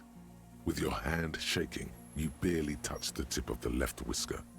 On contact, the chitin curls into a spiral, like the tip of a poison ivy. Its touch on your fingertip feels cold, ticklish. I feel like I've been crazy unlucky in this game too. Like, I can't even count the number of times I've had like an 83% chance of succeeding something that I failed. It's been rough. I failed a couple 92s as well, I think it was. Like, 3 of them. It hasn't been great. It is surprisingly delicate. The curly end of the whisker, like a young vine. It's even a bit wet. I think I died immediately on starting the game too. Did I die from turning on the lights? I think that's what it was. Like right when you start out the game. And I was like, oh, okay. That was a harsh introduction. Yeah. Be careful, detective. It's moving. I want to know. I've been like so unlucky that like I've been like I want to know if the percentages are actually true percentages or if the game's like actually lying to us. But I'm sure they are. It's just unusual. I feel like I'm usually lucky at video games, so it's been rough.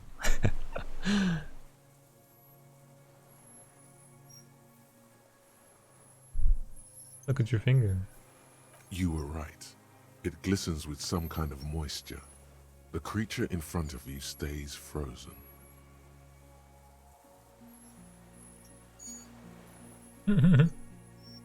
I've gotten nothing out of Kuno. Literally every interaction I've had with Kuno, nothing happens. He tells me nothing. Little jerk.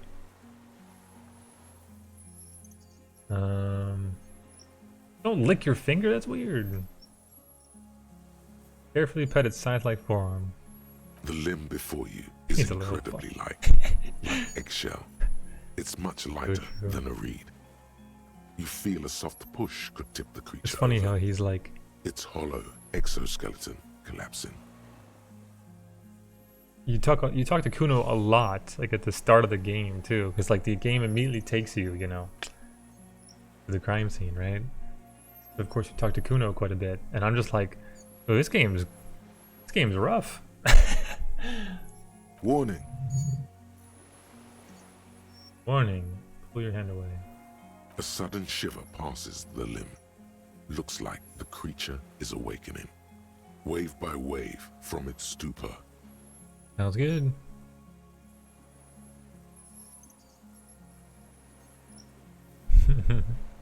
Definitely does. Take care. Some sort of countdown process is happening. That's all you have time to think. Alright, we got it. We back off now. Another shudder pulses through the creature's limbs. It jolts back to life, like a record continuing where it left off, in a swaying, praying motion. Even the small black pearls of its eyes do not stray from you. As you're turning away, the phasmid mirrors your movements, stepping on the water, the long limbs carrying its feather weight without breaking its surface. I'm like, is this guy still here?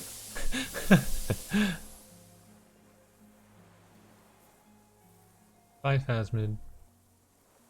I miss you. And just like that, it's gone, skating away across the sea's calm mirror like a skipping stone, leaving nothing but circles on the water. And something under it, in the place it stood, bobbing there, among the reeds, a collection of items. Items? It's gone.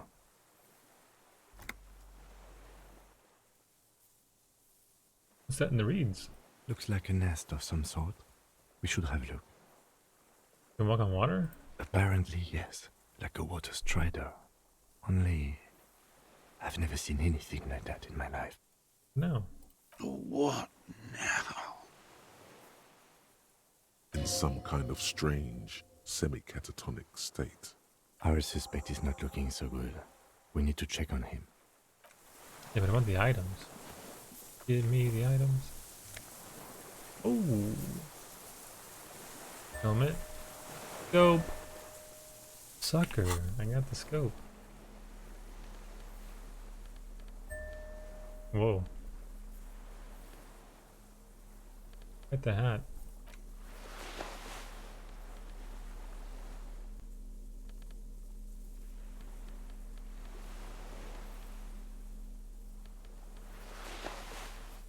I didn't even realize I got this. When did that happen? There's a lot more items in this game, I think. Pretty sure I read that somewhere. There's a ton of items. Clothes. What is it?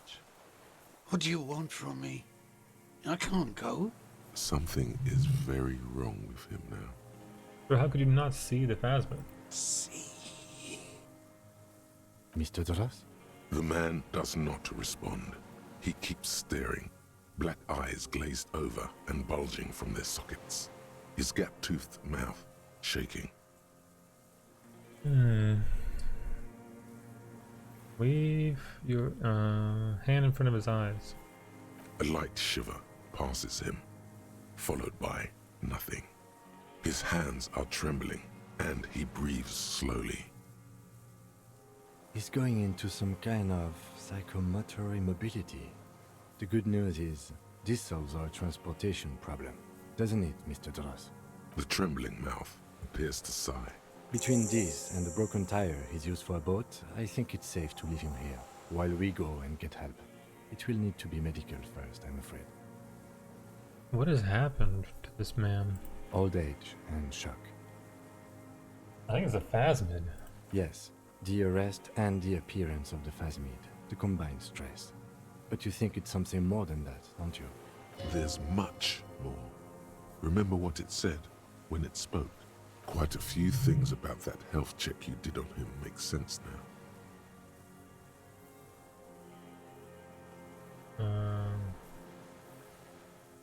Before, when I evaluated his state, he seemed strangely animated.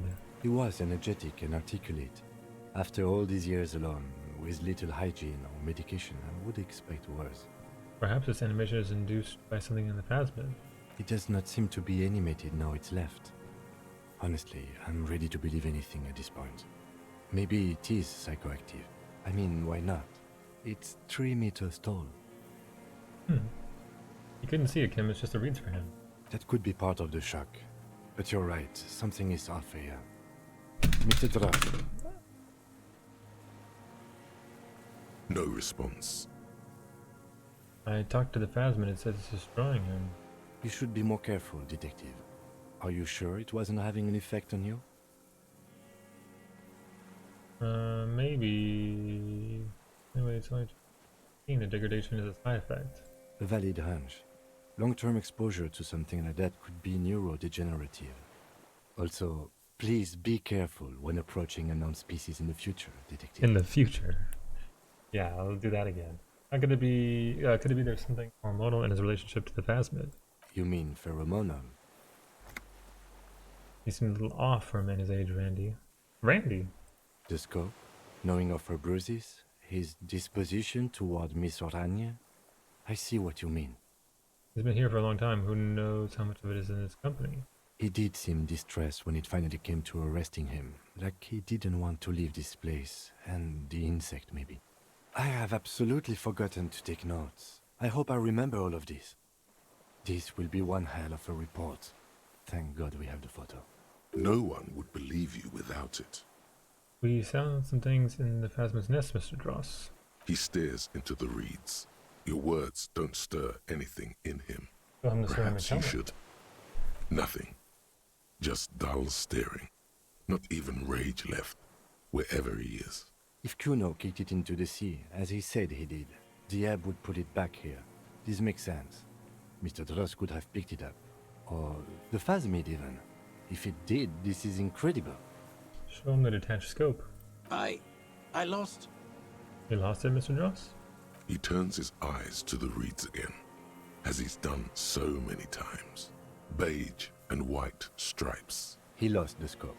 Then it somehow made its way over there. With the help of a magpie phasmid.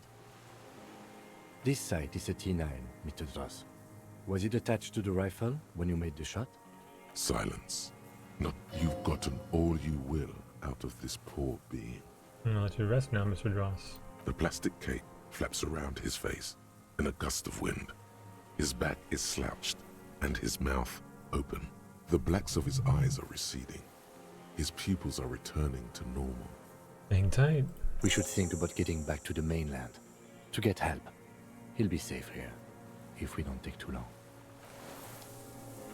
We're just gonna leave his ass? Oh god. The arena. Where'd my character go? The old man's. Yeah. Well, my character said I don't have enough gas to go there and back, right?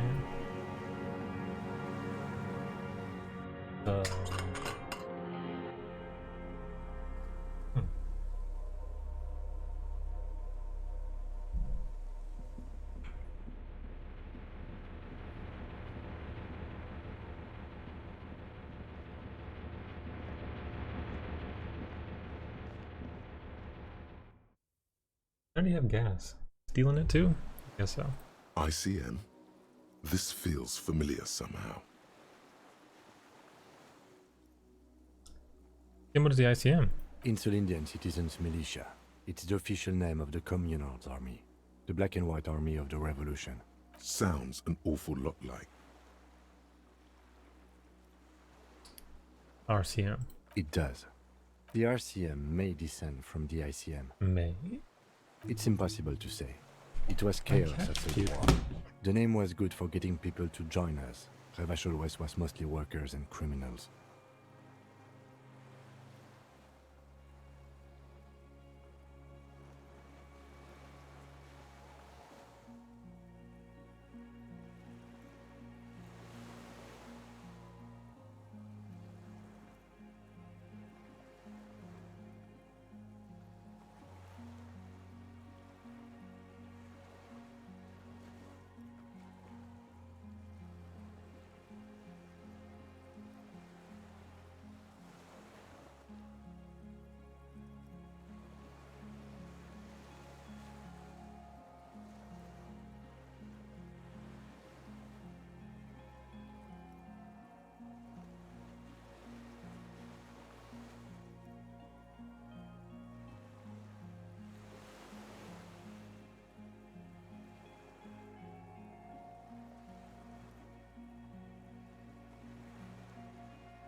Okay.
Just a small hairball from the cat. Oh, nice little distraction. nice political thoughts rush through your neocortex. It's going to be hard to say them. Carrying around all that weight on a busted crutch is making you pant.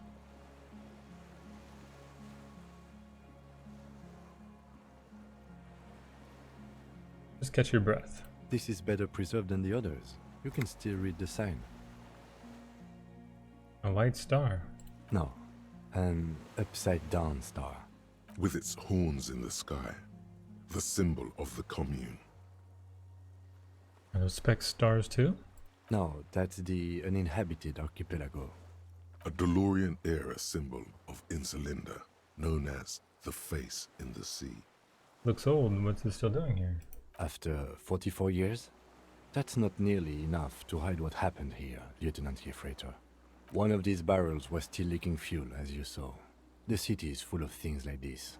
Old bullets, guns, fuel.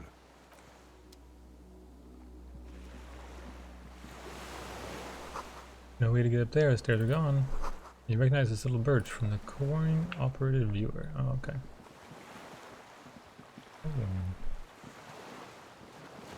Okay, we gotta get back.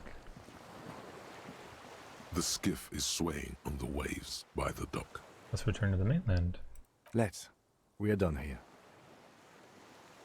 The skiff rocks gently under your weight as you get in. The ride back is uneventful and quiet, but for the sound of conversation on the water, there is someone inland waiting for you. 2 men and a woman stand on the concrete square of a nameless village, looking at a small yellow boat as it draws closer. The sea is calm. You reach the jetty and climb out of the skiff.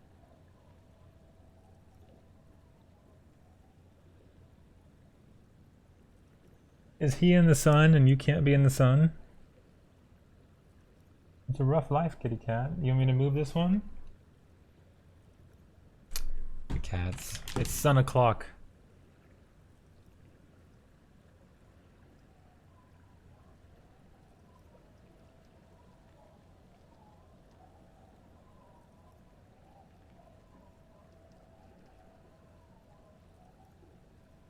So needy.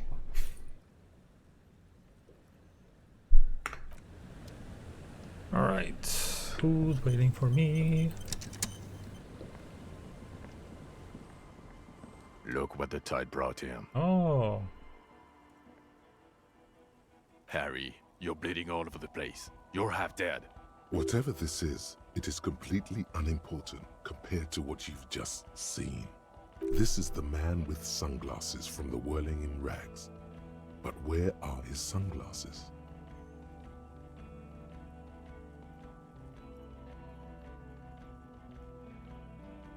Who are you people? Hello, I'm Trent Heilerstam. I believe we've met on several occasions. I'm your goddamn partner, Jean Vicomar, and this is your special task force. Or what's left of it. Special Consultant Trent Heilerstam, Battle Officer Judith Minot. Hi. We've come to scrape what's left of you off the pavement. Lieutenant Kim Kisuragi, Prison 57. We've just come from the island, where our investigation led us. The scene is making even him feel as though he has to justify your actions. We might need your help with something later. As if he recalled that he's in fact a decorated police lieutenant and not a naughty boy. Funny. But this is clearly a departmental matter, so I'm going to leave you to discuss it among yourselves.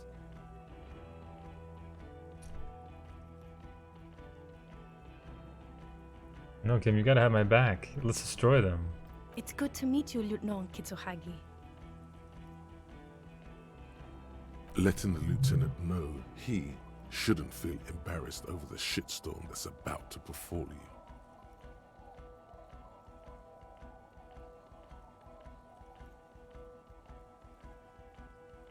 What is this about? Ari, we want to help you.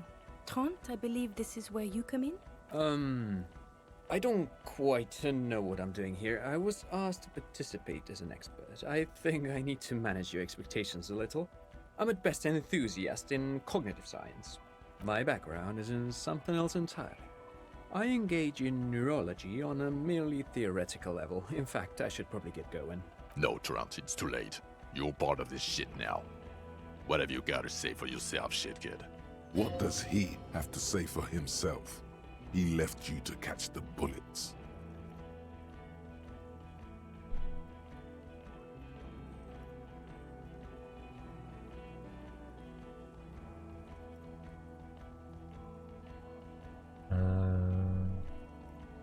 Where have you been all this time? There was a mercenary tribunal. God damn it, Harry. You told us to fuck off. You said we're cramping your style. Your detective god. Fuck everything. All we burn. Detect or die. Detect or die.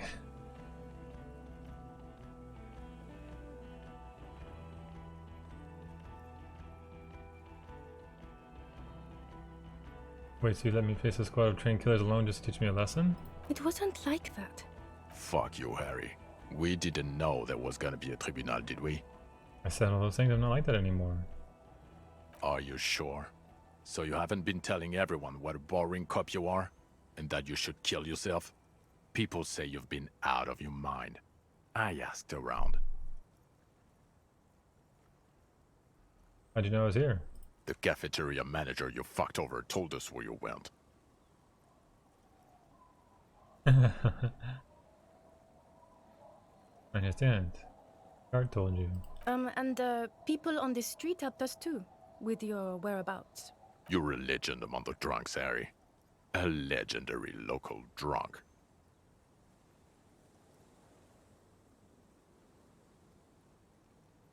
You mentioned a task force? Yeah, Major Crimes Unit, under Lieutenant Dubois and Vicomar. Ring any bells? Who else is in this?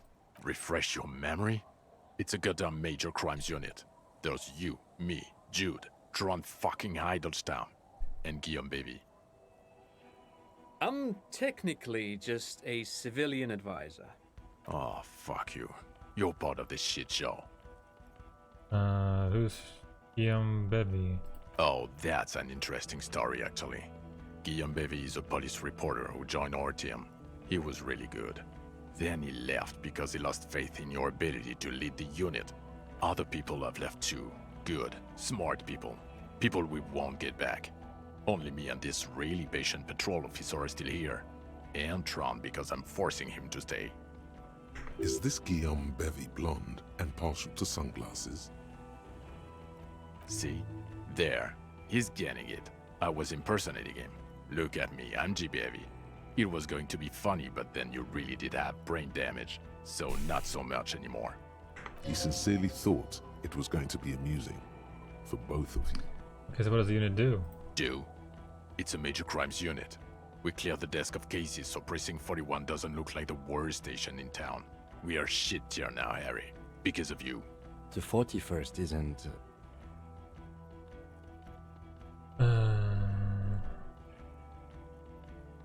No one's ringing the bells. The bells aren't ringing because you have brain damage. Trant, this is where you come in. How bad is it? Well, he doesn't have visible tremors, he talks without slurring, he can drive a boat, he's standing, reasoning.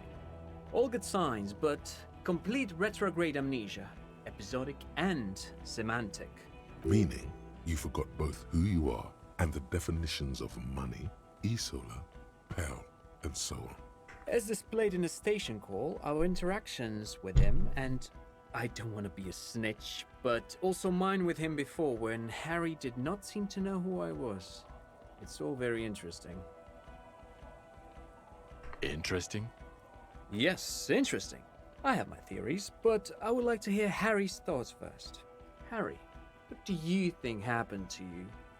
Neurologically, psychologically, and why not socioeconomically? Socioeconomically? I think I'm so poor I lost my memory.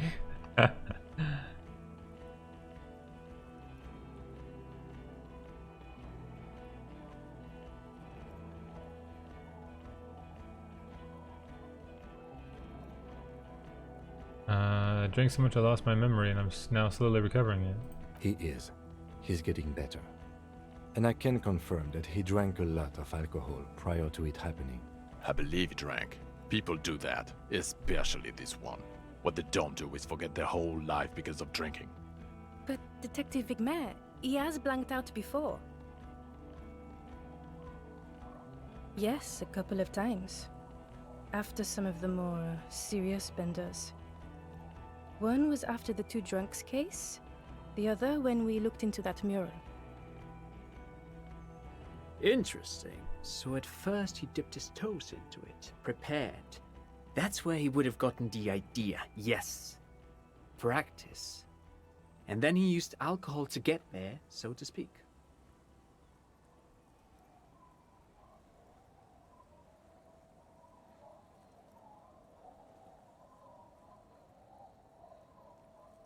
What do you mean?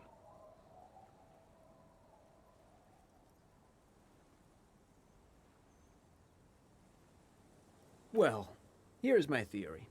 What if this is an absolutely normal reaction to the world we're living in? What if this is not a significant anomaly at all? Something to be explained, approached as a defect? Look at the sensory input here. Look at the ruins, the neon. Listen to the radio, the multitudes, the people. Live here for 40 years. As a police detective, he's like a magnetic reader on the world tape, to borrow a known metaphor. Harry's been pushed flat against it. Total input. Hardwired to the free market. He just needed for it to end. Okay, Trent, thank you. That's absolutely meaningless. I'm glad we brought you. Will he or will he not be able to work in the major crimes unit? Is he a cretin now? I want to know that. He's not a cretin, and he is able to do work.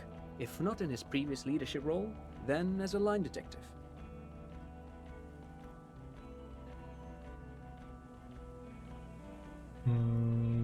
What now? I want to choose now? Now nothing. Now we're just going to stand here. Really? No. Now we discuss that. What the fuck did you do to a motor carriage? Why is it there, Harry? Jumping in the ocean while I was drunk. Ah, so refreshing. He just admits it. Thank you for your honesty. Thank you for destroying 45,000 real of police property that's coming out of everyone's payslip. It doesn't matter. Your badge, Harry. Show me your badge. Got my badge right here. He squints at it, suspiciously, trying to ascertain if it's not a blue candy wrapper or a piece of vine. Okay. And your gun? I'm on it 24/7. I'm tracking it down right now. But you haven't, because you're drunk. You lost your gun, and you're drunk. You're a drunk, gunless bum. I can smell it. I'm not drunk. I haven't started drinking again. What? I had a little drink. A little drink? You smell like a corpse. I'm downwind and I can barely breathe. You smell like shit.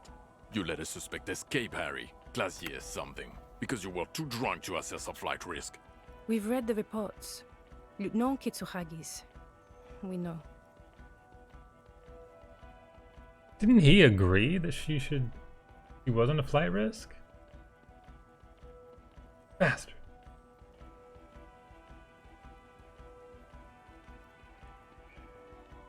I'm taking your aim was the right thing to do. She gives us a vital clue that led us to the island. I let her go as an act of mercy. Small detail in a huge case you know nothing about. Sure, if it's part of your master plan. Let's not even get into the other suspect who also escaped. Another detail? Or the fact that you're Evra Claire's little peony now, doing I don't know what for him. That's small-time stuff. That's nothing. That's a humorous anecdote. Compared to the 8 people who were gunned down. The streets are literally red with blood, Harry. It was fucking mass murder. He did everything he could. We did everything we could. The company hired unvetted mercenaries. Lieutenant Dubois got between them and the locals. He did so at considerable risk to his person. Remember, he was shot. We stopped an execution, not a negotiation. The loss of life was minimal compared to what it could have been.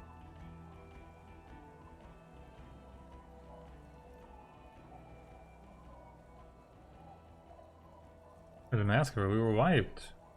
The hell were you? Don't make this harder for yourself. Thank you for the input, Lieutenant Kitsuragi. I didn't mean to suggest you didn't handle the situation.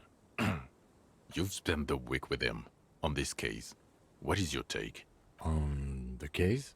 On Lieutenant Geoffrey Dubois.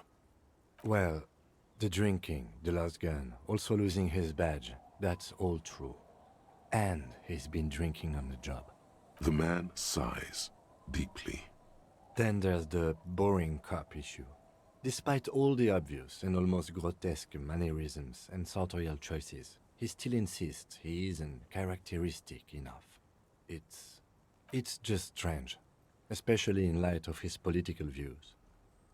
Detective Dubois is, as you may know, like a true blue moralist, a man of the center. This is what you did. Not prone to political outbursts, which is commendable, but also at odds with his behavior. Other still, he is also an ultra-liberal hustler who is always on the grind. How he reconciles these 2 points of view, I do not know. But he is vocal about both of them. And then there's the motor carriage in the sea, and the constant smoking everywhere, all the time. But despite all this, he is a great detective, one of the best I have seen, in fact. He can talk human beings into telling him anything, and he doesn't stop. In all the time I've spent with him, he has not once stopped working on the case. He is tireless. madly driven. And he solved it, near perfectly. In 1 week we have a confession, a murder weapon, and the perpetrator. Locked on the island right now, awaiting transportation. He apprehended a straggler who stayed hidden for 50 years, ever since the revolution, who's probably committed other murders over those years. Oh, and he also discovered a new species. A new species? A colossal stick insect. It was on the island, camouflaged as the reeds. It unfolded from the reeds. I think we may be dealing with the Insulindian phasmid. He takes out the photo of the phasmid and shows it to the officers across the yard. The wind blows, flapping the glossy rectangle in his hand. You hear gasps beneath the howling of the wind. As you can see, it's about 3 meters tall. In fact, we think it may be the largest land invertebrate ever discovered. Boom shakalaka, motherfucker. Oh my god, say nothing. Fucking hell is that? Is this somehow connected to the case? Detective? Yes, I believe the pheromone emits may be responsible for the killer's mental degradation. The old man was not aware of the phasmid's presence. Exhibiting a strange, atypical dementia, he fell into a stupor after its appearance. He became near catatonic. So it is connected. I must say, this is absolutely extraordinary. I don't even have words for it. Yes, it really does make it hard to fire the drunk. This is a very, very sad man who has just seen something that's made him forget his sadness. Now you make your case. Now is the time. Now or never.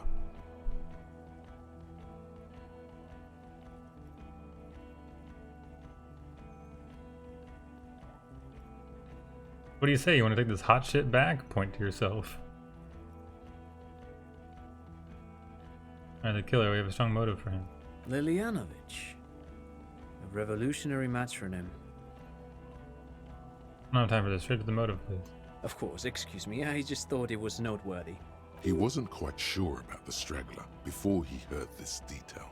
It must have convinced him.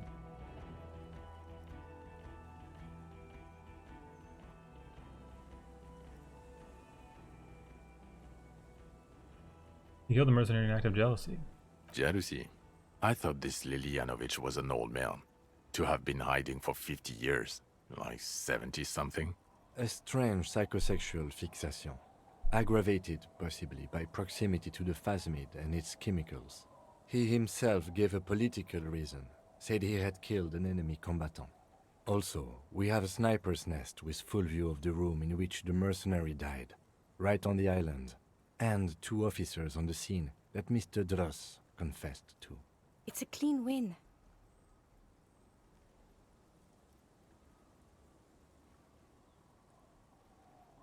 I did all I could. Every second was a struggle. I've never doubted you can pull yourself together and work. In bouts. Bouts don't last. I can still smell the booze on the wind. God damn it. It is bad. Even you can smell it. Chin up. Keep focusing on the positives here. Previous head of the Dibador's union was assassinated by our killer. This is a conversation for when we are no longer out in the open. In Martinez, where Evrard and Edgar Clare have ears everywhere. And eyes, too. Your return from the island must not have gone unnoticed. Understood, of course. But a case against Everard would be big.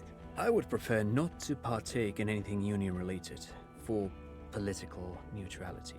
This has to be good stuff for him to backpedal out of it at first mention. There's also a dead man on the boardwalk, a missing person I found. Yes. Fallen through a gap in a boardwalk. Drunk. How do you know I found him? The body was transported to Precinct 41, our morgue. I had Tilbrook and Mullins take care of funeral arrangements and family stuff.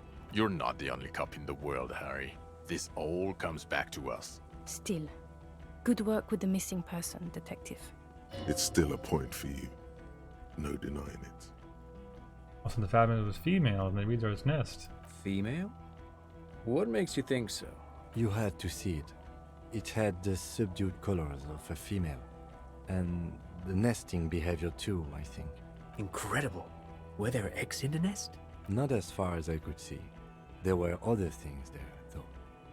It had gathered items in its nest, a helmet and a scope. Actually, you know, this would indicate it was a male. This is far from anything in my field, but I think such nests are called bowers. They are for attracting mates. Okay, sure. Must be robust if it can move a helmet with its limbs. It could maybe roll it, like a dung beetle. Had mandibles that looked like hair and it was completely white on the inside. Yes, but also reed-colored, beige and brown, a little green on the outside. After unfolding from a single stalk, it still retained parts that looked like reed tufts on its limbs. Incredible. The PR value of this is exceptional. Carp discovers new species. Maybe even discovers the Insulindian phasmid. No, that's too much. This would really help with some of the problems we've been having. Absolutely, this is great.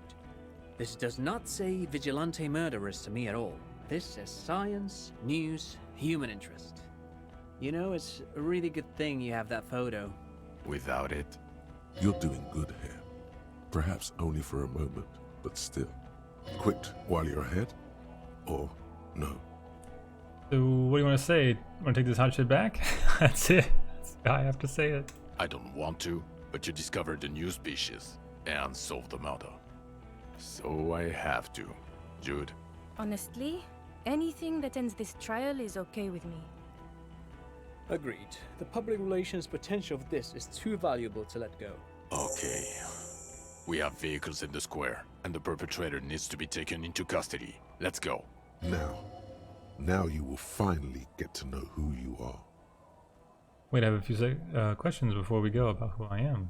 The man looks westward, impatiently, jingling his car keys in his pocket.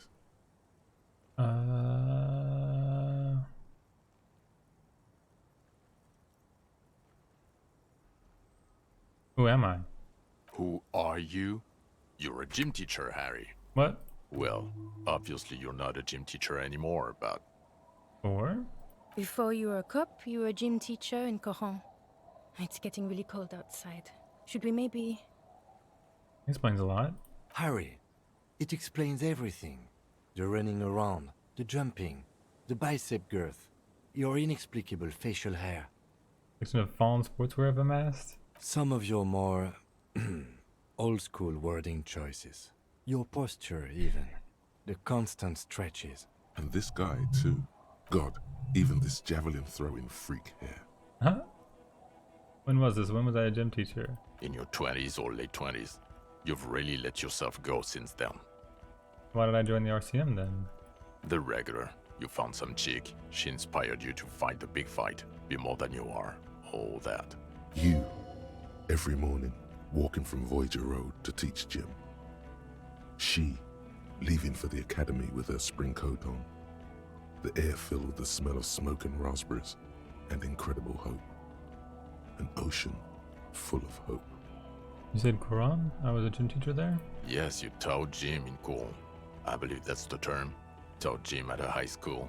You were a high school gym teacher. The smell of sweat and glue. The worn floorboards. Coulon is just east of Jam Road. It was a short walk every morning to the baseball field or the sports building. High school. Harry, your goings-on with Kuno, Andre, Assel, the whole thing on the ice. That's why you are so juvie. His smirk suggests barely contained laughter. Okay. I knew it. I knew no normal human being can run like that. He's an honest-to-God gym teacher. Why am I like that? It's not a mystery. Some chick fucked you over. Also, you were drunk. Some chick who? Dora something.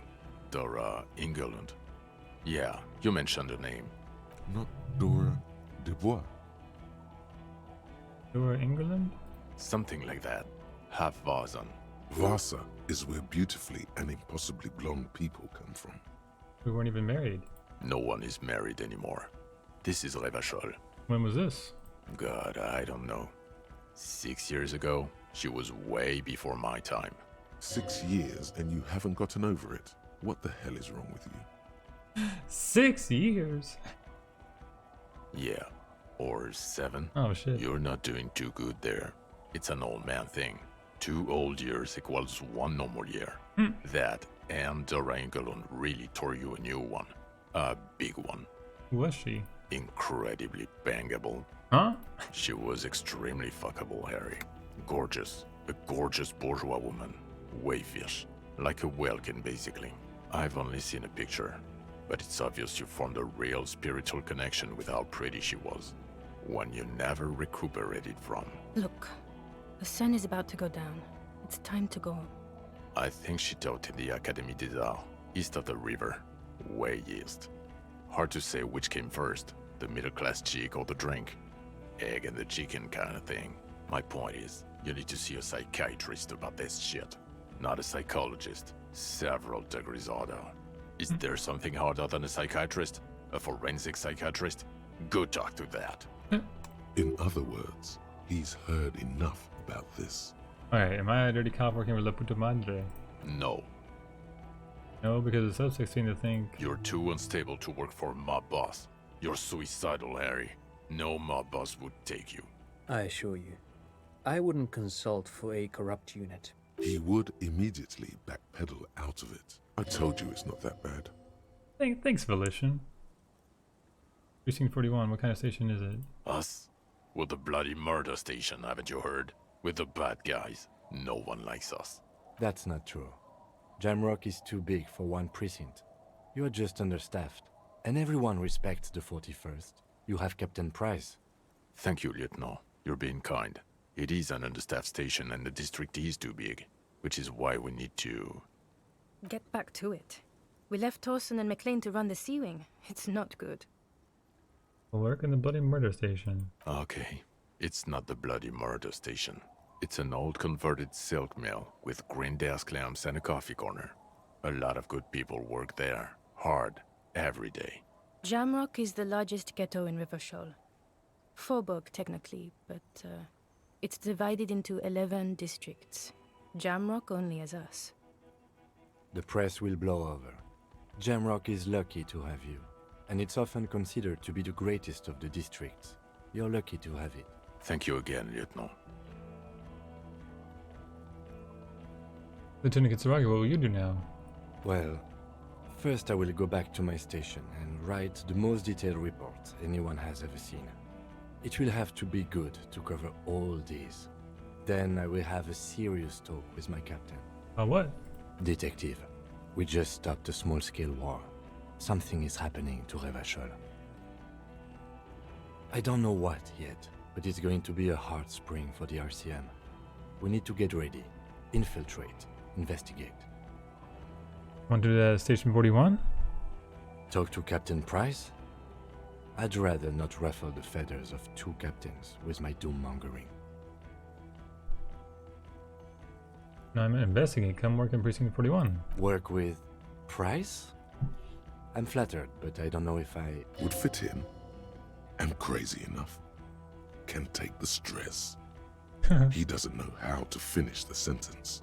This truly came as a surprise to him. Not a bad one, but he's at a loss. Flattered? You're Lieutenant Kitsuragi. We would be flattered if you even considered. I would have to tie things up in GRIH first. But, I mean, whatever is coming, Jamrock will be more central to it than the harbor. And we also have a huge caseload, Lieutenant. Piles that we need to get back to. Mountains, even. I do like the sound of that. Achievement. He's really considering it. I'm ready. End. End? Good. Oh shit. All the textures change. Is it gonna zoom out? Fuck it. Let's go. Trump brought his motor carriage. It's a 20-minute drive to Jamrock. Under the afternoon sky, the great district hums. A chessboard of wooden houses, 80,000 living souls, and chimney stacks. Fire traps as far as the eye can see. From Main Street to Precinct 41, to Boogie Street, forking into the snow-swept horizon.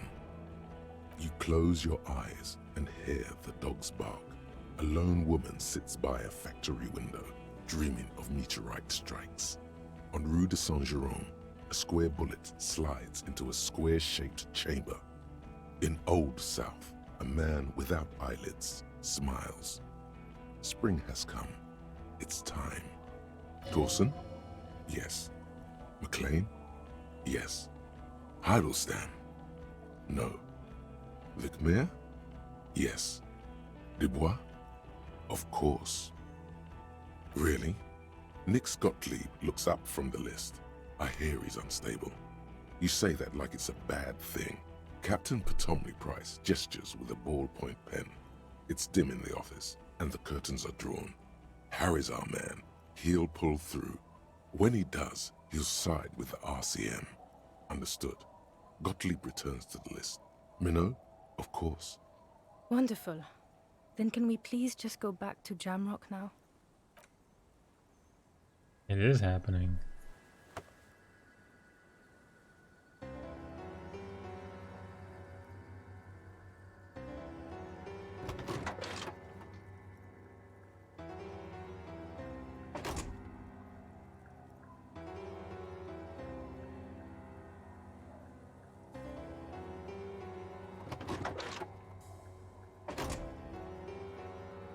With the gloves.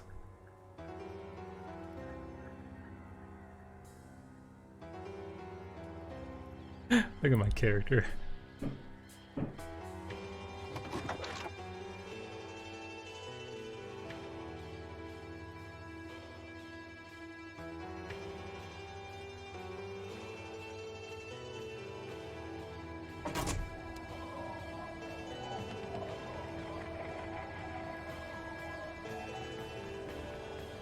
That's it. Mitty, I beat it.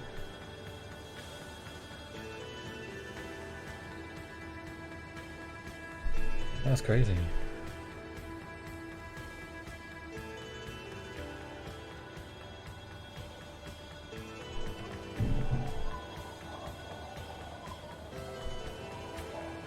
I thought it was going to take longer to finish. How many hours do I have? 44 plus 3.5? Not even 50 hours.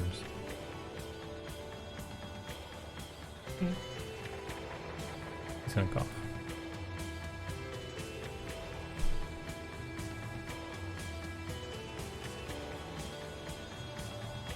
He's coughing.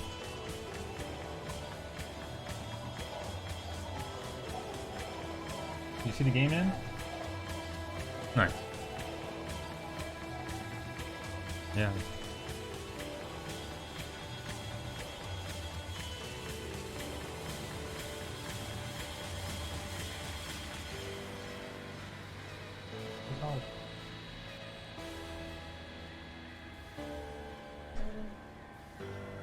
No, I don't think visible actually. I don't know actually. I just jumped up because he was gonna be on there. The button. I got my buttons.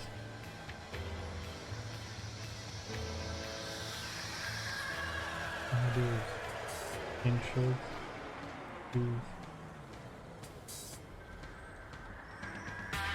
Cover my shirt too.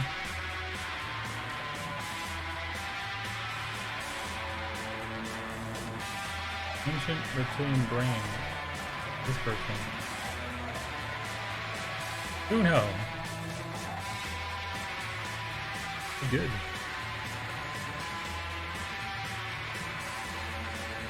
It was family.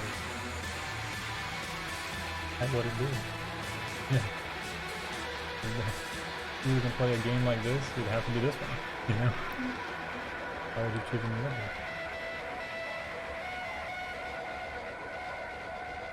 Yeah, I'm ready now.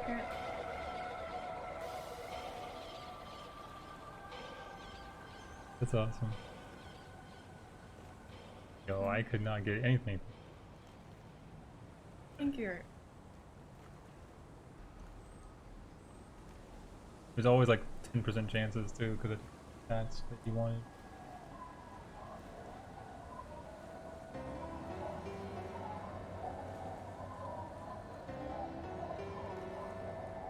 Afraid to walk away because what a thing at the end.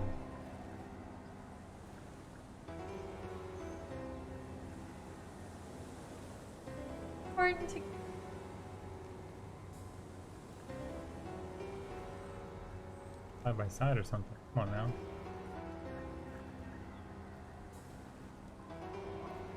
Some of the names are definitely There's one I... Oh no.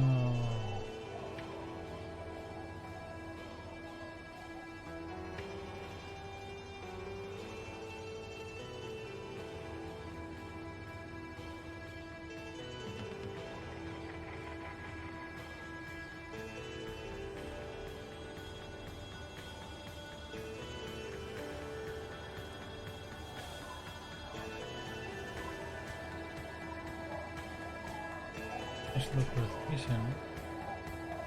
How many, oh, there's nothing I can do. You see them all? It really is.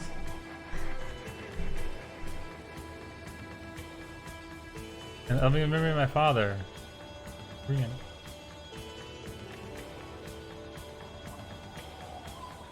Apparently. As soon as the credits started, I should have run up and tried to change it. That would have been the play. And I could have run back down. If it doesn't know the language I'm going in.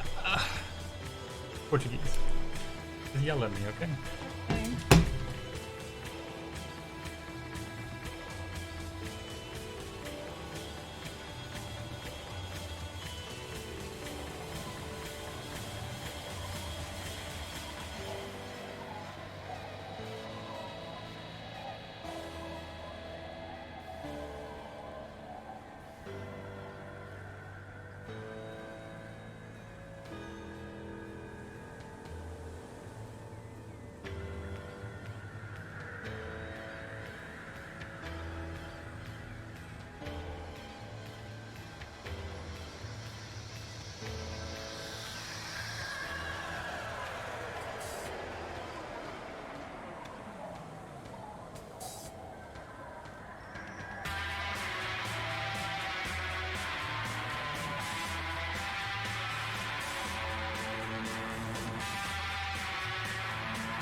Yeah, you can say now.